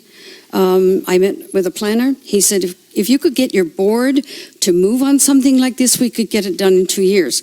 Then I called staff at Coastal Commission. They said, this looks good. This would be great for Cambria. We'd have to, we'll see how things go in the EIR. And then I contacted Mr. Clyde Warren. I'd never met this man. I'd heard about him offering property for a possible off-stream storage reservoir. So I met with him in 2013. We went on, at the end of, I think, October, we went on a site visit along with his wife, Sue. And I was very impressed. I thought, gee, it's right across from our well field. This is amazing. It's a dry well canyon. It's not a blue line stream. Lots of good things. And then Mr. Warren then hired an engineer. The capacity he said the capacity could be 600 to 700 acre feet, depending on how how much was dug out, it was 30 acres of his property, of several hundred, 30, this drywall canyon. So then he had Gus Yates do his evaporation and seepage studies, which looked really good, like 5%, so that looked really good. The location was amazing. I gave a presentation, Mr. Warren was there, we had the engineer, we had a geologist, the room was packed, people were sitting on the floor, and at the end of it, after all the Q&As, and we had boards, they're in the back of my car now, tons of graphs and drafts and information. I took a straw poll vote. 97% of the people that were there supported this project. It made sense for firefighting, it made sense for off-stream, for pumping during the winter, that we could do pumping when we had the water to store this water. And the board 10 days later, that was January 20th, 2014, on the 30th of January 2014, the board handed over the check to CDM Smith for what we have now in our property on San Simeon Creek Road. I think I told Mr. Warren that, this is something I think is still possible. I don't quite know what the district's looking at. The Army Corps looked at 3 different sites further up east of his property. That's what they included in their report. And so it wasn't, they didn't look at his property. I don't know why. So that's pretty much it. I did contact Coastal Commission. They said, the person I spoke to said that Mr. D'Enzo had been in touch, and that staff at Coastal said that he offered next helpful steps to do a preliminary survey to determine whether there are any sensitive habitat features. Let me just finish my sentence. Thank you. Or protected coastal resources at the site, and to check with county staff about what would be likely a conversion of ag land. I let him know that the county would be the lead, but we'd be happy to participate. That's from Coastal. Okay? So, thank you. All right, Tina, thank you. I know you always have much information to give, but and I allowed you to go a minute and a half over.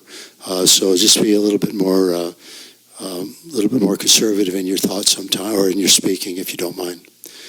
Our next request to speak is Mr. Clyde Warren.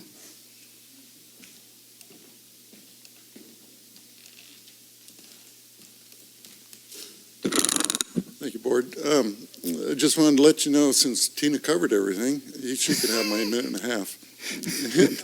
And I'm just going to say that it's still available, the property. So I'd be happy to work with anybody on this. Thank you. Thank you, Clyde. I don't know if that was valuable for you, Ray, to hear those public comments before you gave your presentation, but I think you're up now. So my apologies if that was not in the correct order.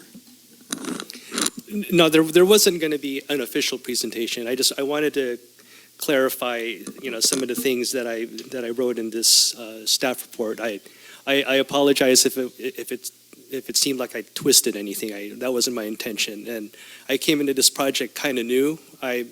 As a district engineer, I want to explore different water resiliency ideas. I've always I've been taught that approaching water supply issues from a portfolio standpoint is always valuable. This particular project, quite frankly, I don't have. I try to maintain objectivity in all of these things, and so I want to be straightforward with that. This particular solution is a solution that would be helpful during times of normal to above normal rain. It's a solution, and I think it's worth exploring, but I didn't want to keep pursuing it from a staff point of view. I think it needs to be pursued in a public forum, and that's why I would recommend that the board direct the Resources and Infrastructure Committee to explore it some more. So, but I would definitely assist in any way possible. But again, I do want to maintain objectivity on this. I approach all of these water supply planning ideas with in a portfolio point of view and objectively. So. Thank you, Ray. Any questions or comments to Mr. D'Enzo? Yes, Director Howell. This is a general comment, not. It's more to the board. I see that this is an important thing to do for a number of reasons. One of which is that because we do have our function is as a water board, one of the things that I think that we probably need to be that we need to do is to demonstrate due diligence in terms of attempting to provide water to this community. I think that may help us in terms of some legal problems that we are likely to encounter. We need to be able to say we are doing the very best we can to find water for this community. Regardless of whether the water's out there or not, it's a whole nother question, but we really have to be looking for it. And we have to be seen to be looking for it. That's all I wanted to say on that. Right. So yes, please, infrastructure folks, go forth, do it. Vice President Steidel. I would agree with what Director Howell just said, and to that point, if I'm not mistaken, the Army Corps of Engineers looked at, I don't know, something like, was it as many as 40 different options? 35 options. When there was consideration for the SWF, and it probably would be worth going back and just pulsing those to see if something else comes out from that too, because the Warren Reservoir was one of the items that was looked at in that configuration, and there may be other things there that would be. Well, it seems like heads are shaking and correcting you, including Mrs. Warren. So, I mean, there we are. Well, I'll put it this way: in the report information that I've read, there was reference to the fact that the Warren Reservoir was one of the 35 that was considered, and that there was an assessment that talked to the cost factors associated with it for it being a water reservoir. So I'll go back and I'll look at the wording again, but it was one of the 35. So that aside, I would suggest that maybe going back and taking a look at the listing just to see if there's something else that might bring itself out of that. All right, thank you. I have another request to speak on this item, by the way. Jerry has changed it from just being a public comment to wanting to make a remark here on this particular item. So Jerry McKinnon. Jerry McKinnon, thank you for the coffee. Sometimes the most complex problems are resolved with a simple solution. Many years ago, we had in this town a thing called honorary mayor. The honorary mayor ran on a platform. The platform of this gentleman who retired from the Cambria radar station had as his platform the Cambria Yacht Club. Now, you can laugh all you want, but it's a simple solution. This was his solution. Dredge out that property that's next to Highway 1 and the bank. That measures about 4.5 acres of land. If you dredge that down, if you dig it down 10 feet, how many acres of water will you have? Now, the supply of that water is very simple. You just cut the bank out of the Santa Rosa Creek, and during the wintertime, let all that water that's going down into the ocean and has no value to us fill the reservoir. Now, if it overflows, that can go underneath the new bridge. But we'll have about 45 acres of water if we dredge that out. Now, if you want to have a Cambria Yacht Club, what you do is you move the bank down into the Cambria old library building, and let them use that for the bank, and then that building would be the yacht club. But that's an extension of it all. But at any rate, go down and look at that site. It's a nice size for a basin of water for Cambria. You can build a fence around it to keep people from throwing trash in it. You can do that kind of stuff at an insignificant cost than taking something all the way up the hill and digging one out of there. Put it on your list to investigate. I think you will be very pleased with the site and what it can do for Cambria. Thank you. Thank you, Jerry. And since our general manager from Stamford, Connecticut, didn't you belong to Yacht Club over there? You might want to investigate this possibility, right?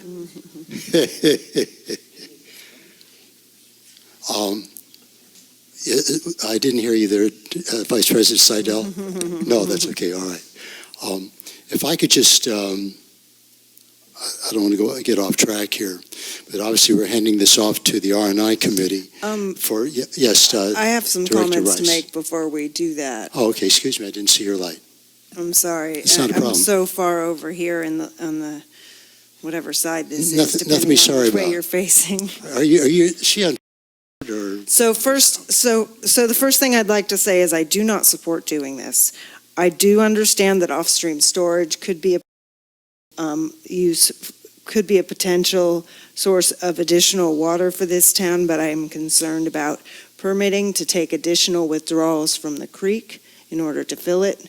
I'm concerned with the costs. I also think that we have completely disregarded one thing that this board did back in 2007. They put together a water master plan, and the water master plan talks about a portfolio perspective, which is, I'm very glad to hear that that is Mr. D'Enzo's approach also, is a portfolio. The portfolio included having more purple pipe, which is using water for irrigation only. There was a purple pipe installed along Moonstone Beach. We don't have a way to supply water to that system yet.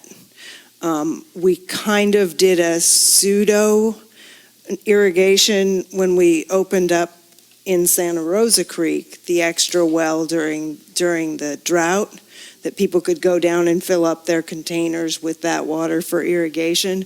But since off-stream storage wasn't one of the options that was included in that water master plan to build our portfolio, but water for irrigation purposes specifically that could be used, but wasn't drinking water standards, is something that was in there and is not something that we've undertaken. We've also, one of our important parts of our portfolio is efficiency, not conservation, efficiency. Efficiency means how much water you use to get the job done is less than you would otherwise have to use if you didn't have the technology, say low flow sink faucets, for one example. Not a great example, but one example. And we have not been implementing that efficiency plan that the board approved in 2013. So there are many parts of the water portfolio that the board has already looked at, and I think that it is more important, at least to me, that they are looking at the things that we already are doing. I also don't know how much they currently have on their plate and whether this would create a backlog of other things that are really much more critical, because if we don't know how much water we have to manage, I mean, I still don't have a good, clear answer to that. How much water are we currently able to provide to the town? Whether it's drought or not, and the water master plan is something that really, it was a program EIR for purposes of providing information to the board about different options to have additional water sources or additional resiliency in our portfolio. I do not support sending this particular item right now, because I think that we will find, I could be wrong, and maybe that's why we should refer it, but I kind of think that off-stream storage has too many permitting and financial obstacles to actually move forward, whereas having specific purple pipe that people can tap into, we've already got some laid. The entire hotel row on Moonstone Drive could be using it if we can find a way to get water to that purple pipe for them to use. And that's the same as the drinking water that we all use on a regular basis out of our taps. So that's my position on this, and I don't necessarily think that it's a bad idea, but I do think that we have higher priorities that the R&I committee needs to be looking at. Well, I'm sure I did see Director Pearson, who is the chair of R&I, making some notes, and undoubtedly he was listening, and probably go back and watch your presentation and go from there and take it to the R&I committee. And it sounds like you have a lot of information to gather with regard to them. So it's really important. I just wanted to make this comment. And I know that Ms. Dickinson already alluded to the fact that this item has been brought up many times in the past. Mr. D'Anzo and I had the opportunity to speak for about an hour a week after he came on board here, pardon the pun. And one of the things that I was really impressed with was the fact that he expressed an interest in off-stream storage and stormwater capture as a way to look forward at this particular time, here in Cambria. So that was much appreciated, and I'm glad we're going to look into this, because it's something, like I say, that's been on the radar screen for a long time. And I want to thank Director Rice for her comments. And it seems to me like, do we need to make a motion? I just need some understanding. We need to make a motion to hand this off to the R&I committee. Is that correct? All right. So I'd like to have someone make it. Yes, Vice President Steidel. In the respect that the chair of the R&I committee was making some notes, and there were some issues that Director Rice brought up, maybe we should ask him first if that is something that he feels that the committee could be taking on right now, or is there sufficient amount of manpower having to go towards some of the things in front of R&I already? I think we can take this on. I think we can form a subcommittee and start by tapping a lot of the information that's already out there, looking at the 2007 plan, looking at the Army Corps of Engineers information, and also asking Ms. Dickinson to do a deposition of everything she knows. And we can come back at some point in time and have some kind of recommendation on this, and probably look at some other opportunities and bring them back also.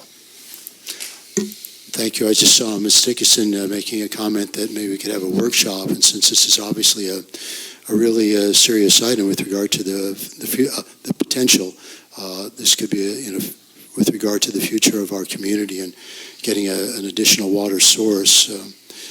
Having community involvement probably would be a good idea at some point. So we have a motion to hand this on. Has it been a motion? Well, then, Director Howell, why don't you make that motion? That was what I was thinking of. Yes, I move that the CCSD Board of Directors task the Resources and Infrastructure Committee with researching off-site water storage possibilities, and that would include both storage of potable water, non-potable water, and stream water and stormwater recapture. Do we have a second?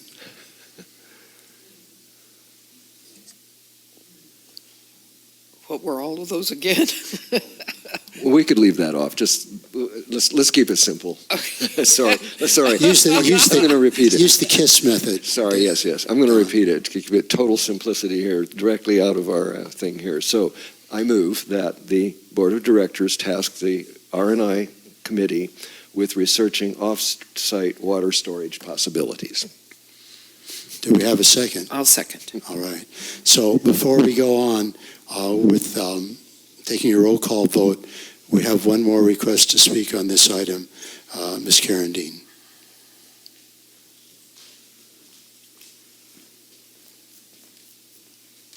I think Director Howell kind of clarified all the categories of off-site storage I was thinking of. This discussion started out sounding like it was totally about off-stream storage, where the title of this agenda item was off-site storage. And so we're not just talking about reservoirs. I thought we were also talking about potable water storage tanks, rainwater catchment, all of those things that Director Howell named off. So I just appreciate Director Howell's explaining all of those things. And yes, I think R&I committee would love to take this on. Vice Chair speaking. Thank you. Yeah, that was the Vice Chair of the R&I committee. Thank you. Thank you, Ms. Dean. And I seem to recall, just to make one more comment, when President Pearson stepped down, he handed off a list of things that the board needed to tend to in 2020, and I believe this was one of the items on that list. So here we are now. So, Ms. Dodson, we could take a roll call vote, please? And if you could just read what Mr. Howell said one more time before we vote on this. Director Howell moved that the Board of Directors task the R&I Committee with off-site water storage possibilities. All right. Roll call vote, please. Director Howell? Aye. Vice President Stidel? Aye. Director Pearson? Aye. Director Rice? No, and I want to make a comment after the vote. Thanks. President Farmer? Yes. Director Rice. I appreciate that this was brought to the board to direct to the committee. That is the way that we should be tasking the committees. They should not be tasking themselves. So I thank the president, the vice president, and the GM for putting this item on the agenda. Just because I voted no on it doesn't mean I don't think it's the right process. Thank you. Thank you. So we're moving on to, all right. We're going to take a 10-minute break. We'll be back at 4:30. We'll be back at 4:30. I just want to make this comment that it was 2 years ago today that a week after I had my hernia surgery, and Director Rice was nice enough to drive me down to see the surgeon for the post-op, exam. And on the way back, having noted astrologically that it was an ideal day to adopt a canine companion, that we stopped at Animal Services, and I wound up adopting a fellow that is now known as Little Chiron. And so I want to thank Director Rice for allowing this memory to be in my life. And it's the 2-year anniversary of Chiron and I being together, and it couldn't have happened without Director Rice. So thank you. Thank you, Amanda. All right, taking a break. Be back at 4:30 on either clock.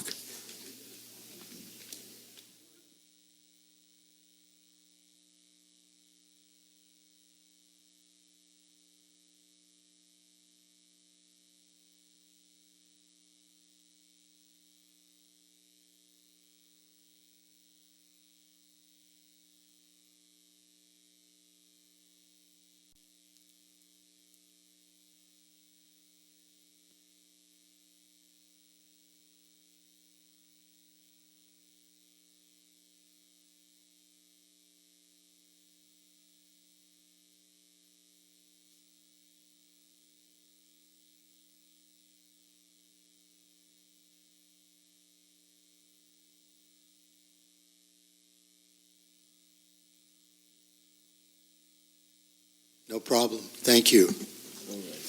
All right, moving on to the last item on the, yes, Director. We probably do need to make a notation in the minutes that.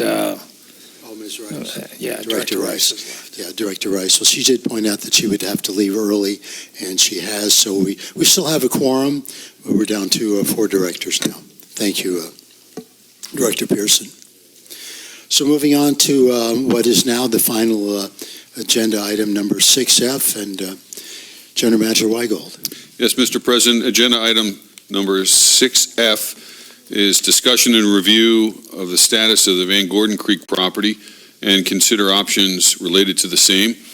Staff is recommending that the Board of Directors review the property inspection report we've attached for the property, receive a status update from the staff, and discuss and consider options for future use of the property.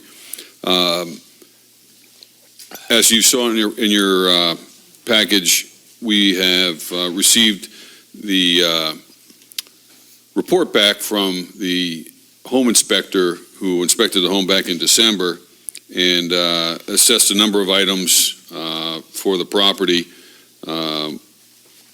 And while this is one component of our understanding of and a data point, we look at it as such. There's a lot more options and to research, we believe, and Ray D'Enzo is also going to share some of his thoughts in a moment. But we've outlined, as in the past, some of the options to consider in the report, but we do have several issues with and assets with that property we think that are worthy of investigating further. So with that, I will pass it over to Ray for his comments. Good afternoon, Board. So I guess my comments for this was I am just looking forward to your recommendation. I think the recommendations that we've outlined here are good ways to go. I definitely have a recommendation that I hope that you would approve, but I don't know if that's appropriate for me to state at this time. So, but I'll just say it anyway. And it can be discussed. But I think one of the challenges that we have for our community and for our specifically, I'm speaking, for our utilities department. We do want to be able to attract talent from different parts of the county. And one of the things that a big challenge for us is we have this recommendation typically for on-call operators of being within 45 minutes of the plant. And that could be very challenging, okay, because a lot of us are right at the limit of 45 minutes. And I think if there was an option, if you will, an affordable housing option for staff that can be attracted, that we could have, either for on-call, a place for on-call, and maybe a place where they could rent, a place, in the Van Gordon house, which would be an appropriate place to house them. That's close to the plant and available to respond to the calls, whether it's on call or for emergencies.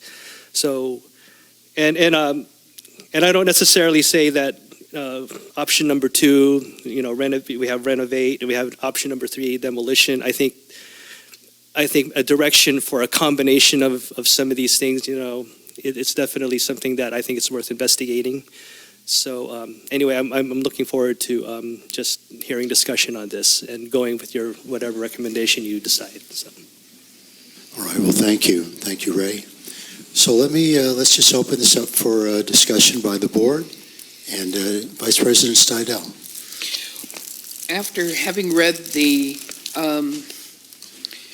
report, there seemed to be any number of significant things here that are safety hazards and concerns, as well as some issues with the cracks in the foundation and a lot of interior damage that would almost talk to demoing rather than trying to renovate it. But I guess what I'd like to understand is that there's an estimate in here, current repair costs are estimated about $170,000. I'd be curious to know if that number is still valid or whether we're talking about a significantly larger number as a result of the report, because the report is new. Yeah, no, that 170 was the home inspector's estimate. Now, we did not take that out to contractors to get various prices. And that was just to repair the current house that sits there. Part of our thinking internal to staff is, now that we know that there are pretty significant repairs to be done, demolition may be a way to go, but home construction has changed drastically in the last, it changes even in the last 5 to 10 years. But nowadays, you can get a factory-built home that's dropped on the location, already built, chandeliers hanging inside, and you just connect it to the utilities. We're on a slab there, so it's not a real significant issue there. But so that's just one option that we've been thinking about now that we have this initial report back. But there are other options. We have some of the assets we have there. We have 2 water meters there. Our SCADA system that links into all the measuring and monitoring system for entire community is wired there already. That would be a significant issue for us to replicate something like that. So there are a number of pros for us to consider further, but this helped narrow our direction a little bit and how we're thinking about it. Does that answer your question? Director Pearson. A couple other things for you maybe to think about. Number one, Mr. Carmel, is it possible for us to hold an auction and sell this to the public after making it a public lot?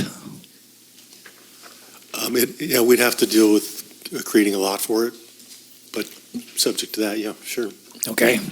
And if we were to demo this, would we need Coastal Commission's permission to demo? Yes. You need a coastal development permit that will be appealable.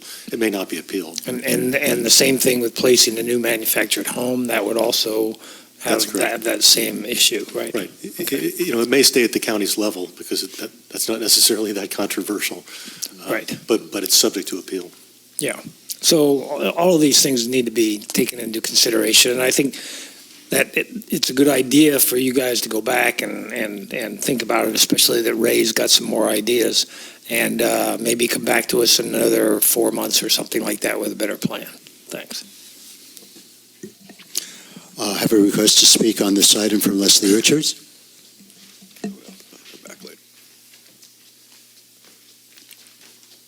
Leslie Richards. I am a resident. I was on Seventeen Creek for the last 20 years with my business, and I knew the Spillmans. I knew the reason why they were evicted from the property because of repairs that had to be done in the house and liability issues. And when they were evicted from the property, I thought that one of the meters was sold at that time. So the question of 2 active services is kind of a surprise to me because I know that there is one active service that was discovered quite late in the game here recently, but the prior one supposedly went on the market already and was already sold. And it's in that area of time frame where we have kind of a dark window of information with the district. An example of that dark window of information in the district was the Orellana Drake Street transfer from Ivar. We had a clouded title at that point, and so in 2013, the previous CCSD board gave the general manager the right to override these questionable clouded title sites and just sign off on it, and the Coast Commission didn't allow that to go through. So I think we need to do a little more due diligence on the actual history of these 2 separate meters on site. I also support the idea of remodeling it for staff housing. The idea of demolishing this or selling it to private auction, you have an asset, you have a valuable asset here, you have staff that need housing. I think there's creative ways of bringing this site back online. I work in construction now. We just rehabbed a house in this kind of condition as well.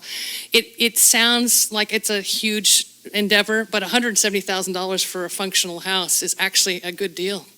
So I hope that you will be cautious on the idea of what we want to do. I think that your district engineer has a great idea. I think the call time, the 45-minute travel time, it would be wonderful to have housing for staff on site. Thank you so much. Take care. Thank you. Yes, Director Howell. Interesting. As we go forward, a question for council that I would like to know is should we be using, if we use this as housing for our employees? I sense there may be some issues having to do with if we terminate an employment where the person is living in the house. I have a feeling that we might end up in a very, very difficult eviction proceeding. So I'd like a legal opinion later. It doesn't have to be today. But I sense that solution, as interesting as it sounds, may put the district into some very, very difficult legal problems. And I'm just a little bit nervous. That's why I'd like to have some clarity on that issue. Yeah, I think there could be some bumps, but I don't think there's anything that's going to be insurmountable. But we'll go ahead and do that then. Thank you. For Director Howell, so the city of SLO already has housing for their employees, so that certainly would be one area we want to understand how they do that, how those programs work, and et cetera, for all those issues. May I Sure. to John? Yes. Could you possibly lay a hold of some of the contracts that the city is using? Let's try to see how they're handling this.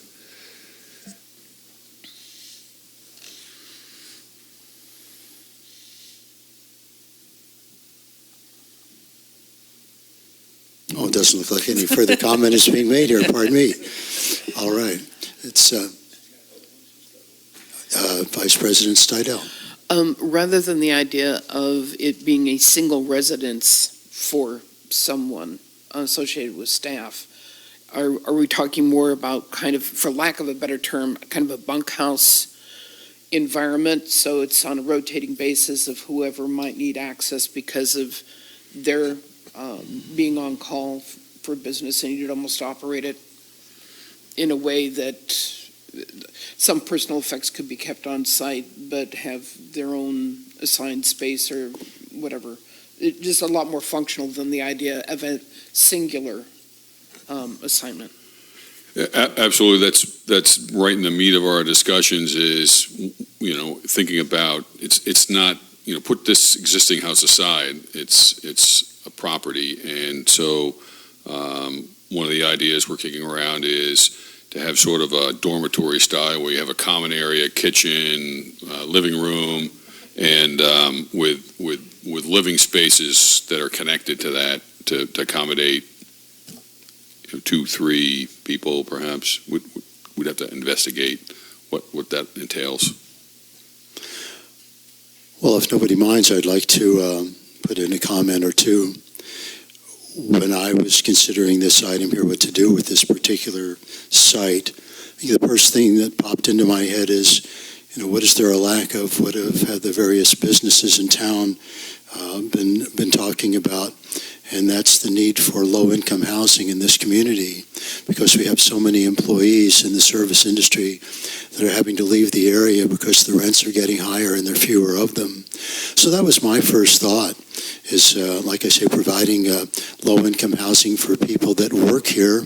And with regard to the 2 water meters, if in fact that is the case, selling one of those water meters, and I realize somebody's out there going to say, well, what are they going to do with that water meter? Build another 4,000 square foot house. But it would be nice to use the monies from that 1 water meter that we would sell and put it toward the new water storage tank on Stewart Street, which we're in need of. So those would be my suggestions as to what to do with that location. Do we need to pursue this item any further? Was this just open for discussion? Do we need to make a motion of some type? Or, no, that's... It was just receive the update. Right, okay. All right. Well, I guess this will be an item for a future agenda item there as to how we move forward. Well, I think it appears that we are finished with... yes, Director Howell. Future agenda items? Thank you. Any suggestions for future agenda items? Director Howell. Yes. Catherine Ryan Hyde wrote a letter to the board. I'd like to have that brought to the board, or some response be made to her. So can we bring that up soon? With regard to the street light. Yes, with regard to the street lighting. Well, I think we'd already discussed that in at a recent agenda meeting, so we'll have it on the agenda in March. You're welcome. Sure, go ahead. Question. Sorry, Mr. President. Has anyone responded back to Catherine Ryan Hyde that we are going to discuss it? It seems to me perhaps that would be in order. I'll contact her. Okay, thanks. We're old friends. Good. Well, seeing no further future agenda items, I believe this. All right, what have I done wrong, Director Pearson? No. At some point in time, and it doesn't have to be necessarily discussed today, but maybe next week, we do need to schedule a town hall to get the strategy plan and all that kind of thing going. We had, when we had the last agenda meeting, we were going to put this on the agenda for the first meeting in March. So we haven't, it's not that we haven't been thinking about it. Okay, great. Thank you. But thank you for bringing it up. All right. Any further comments, remarks? No? All right. So this meeting is adjourned, and we will adjourn to closed session. Anybody that would like to make a 15 minutes. Make a public comment on closed session? Seeing none, we will adjourn to closed session. Everybody have a really nice Valentine's Day. If you have someone to love in your life, give them a big squeeze, and just remember, it's not just one day a year, okay? Thank you. The closed session is agenda item 8. Thank you. Thank you. Thank you.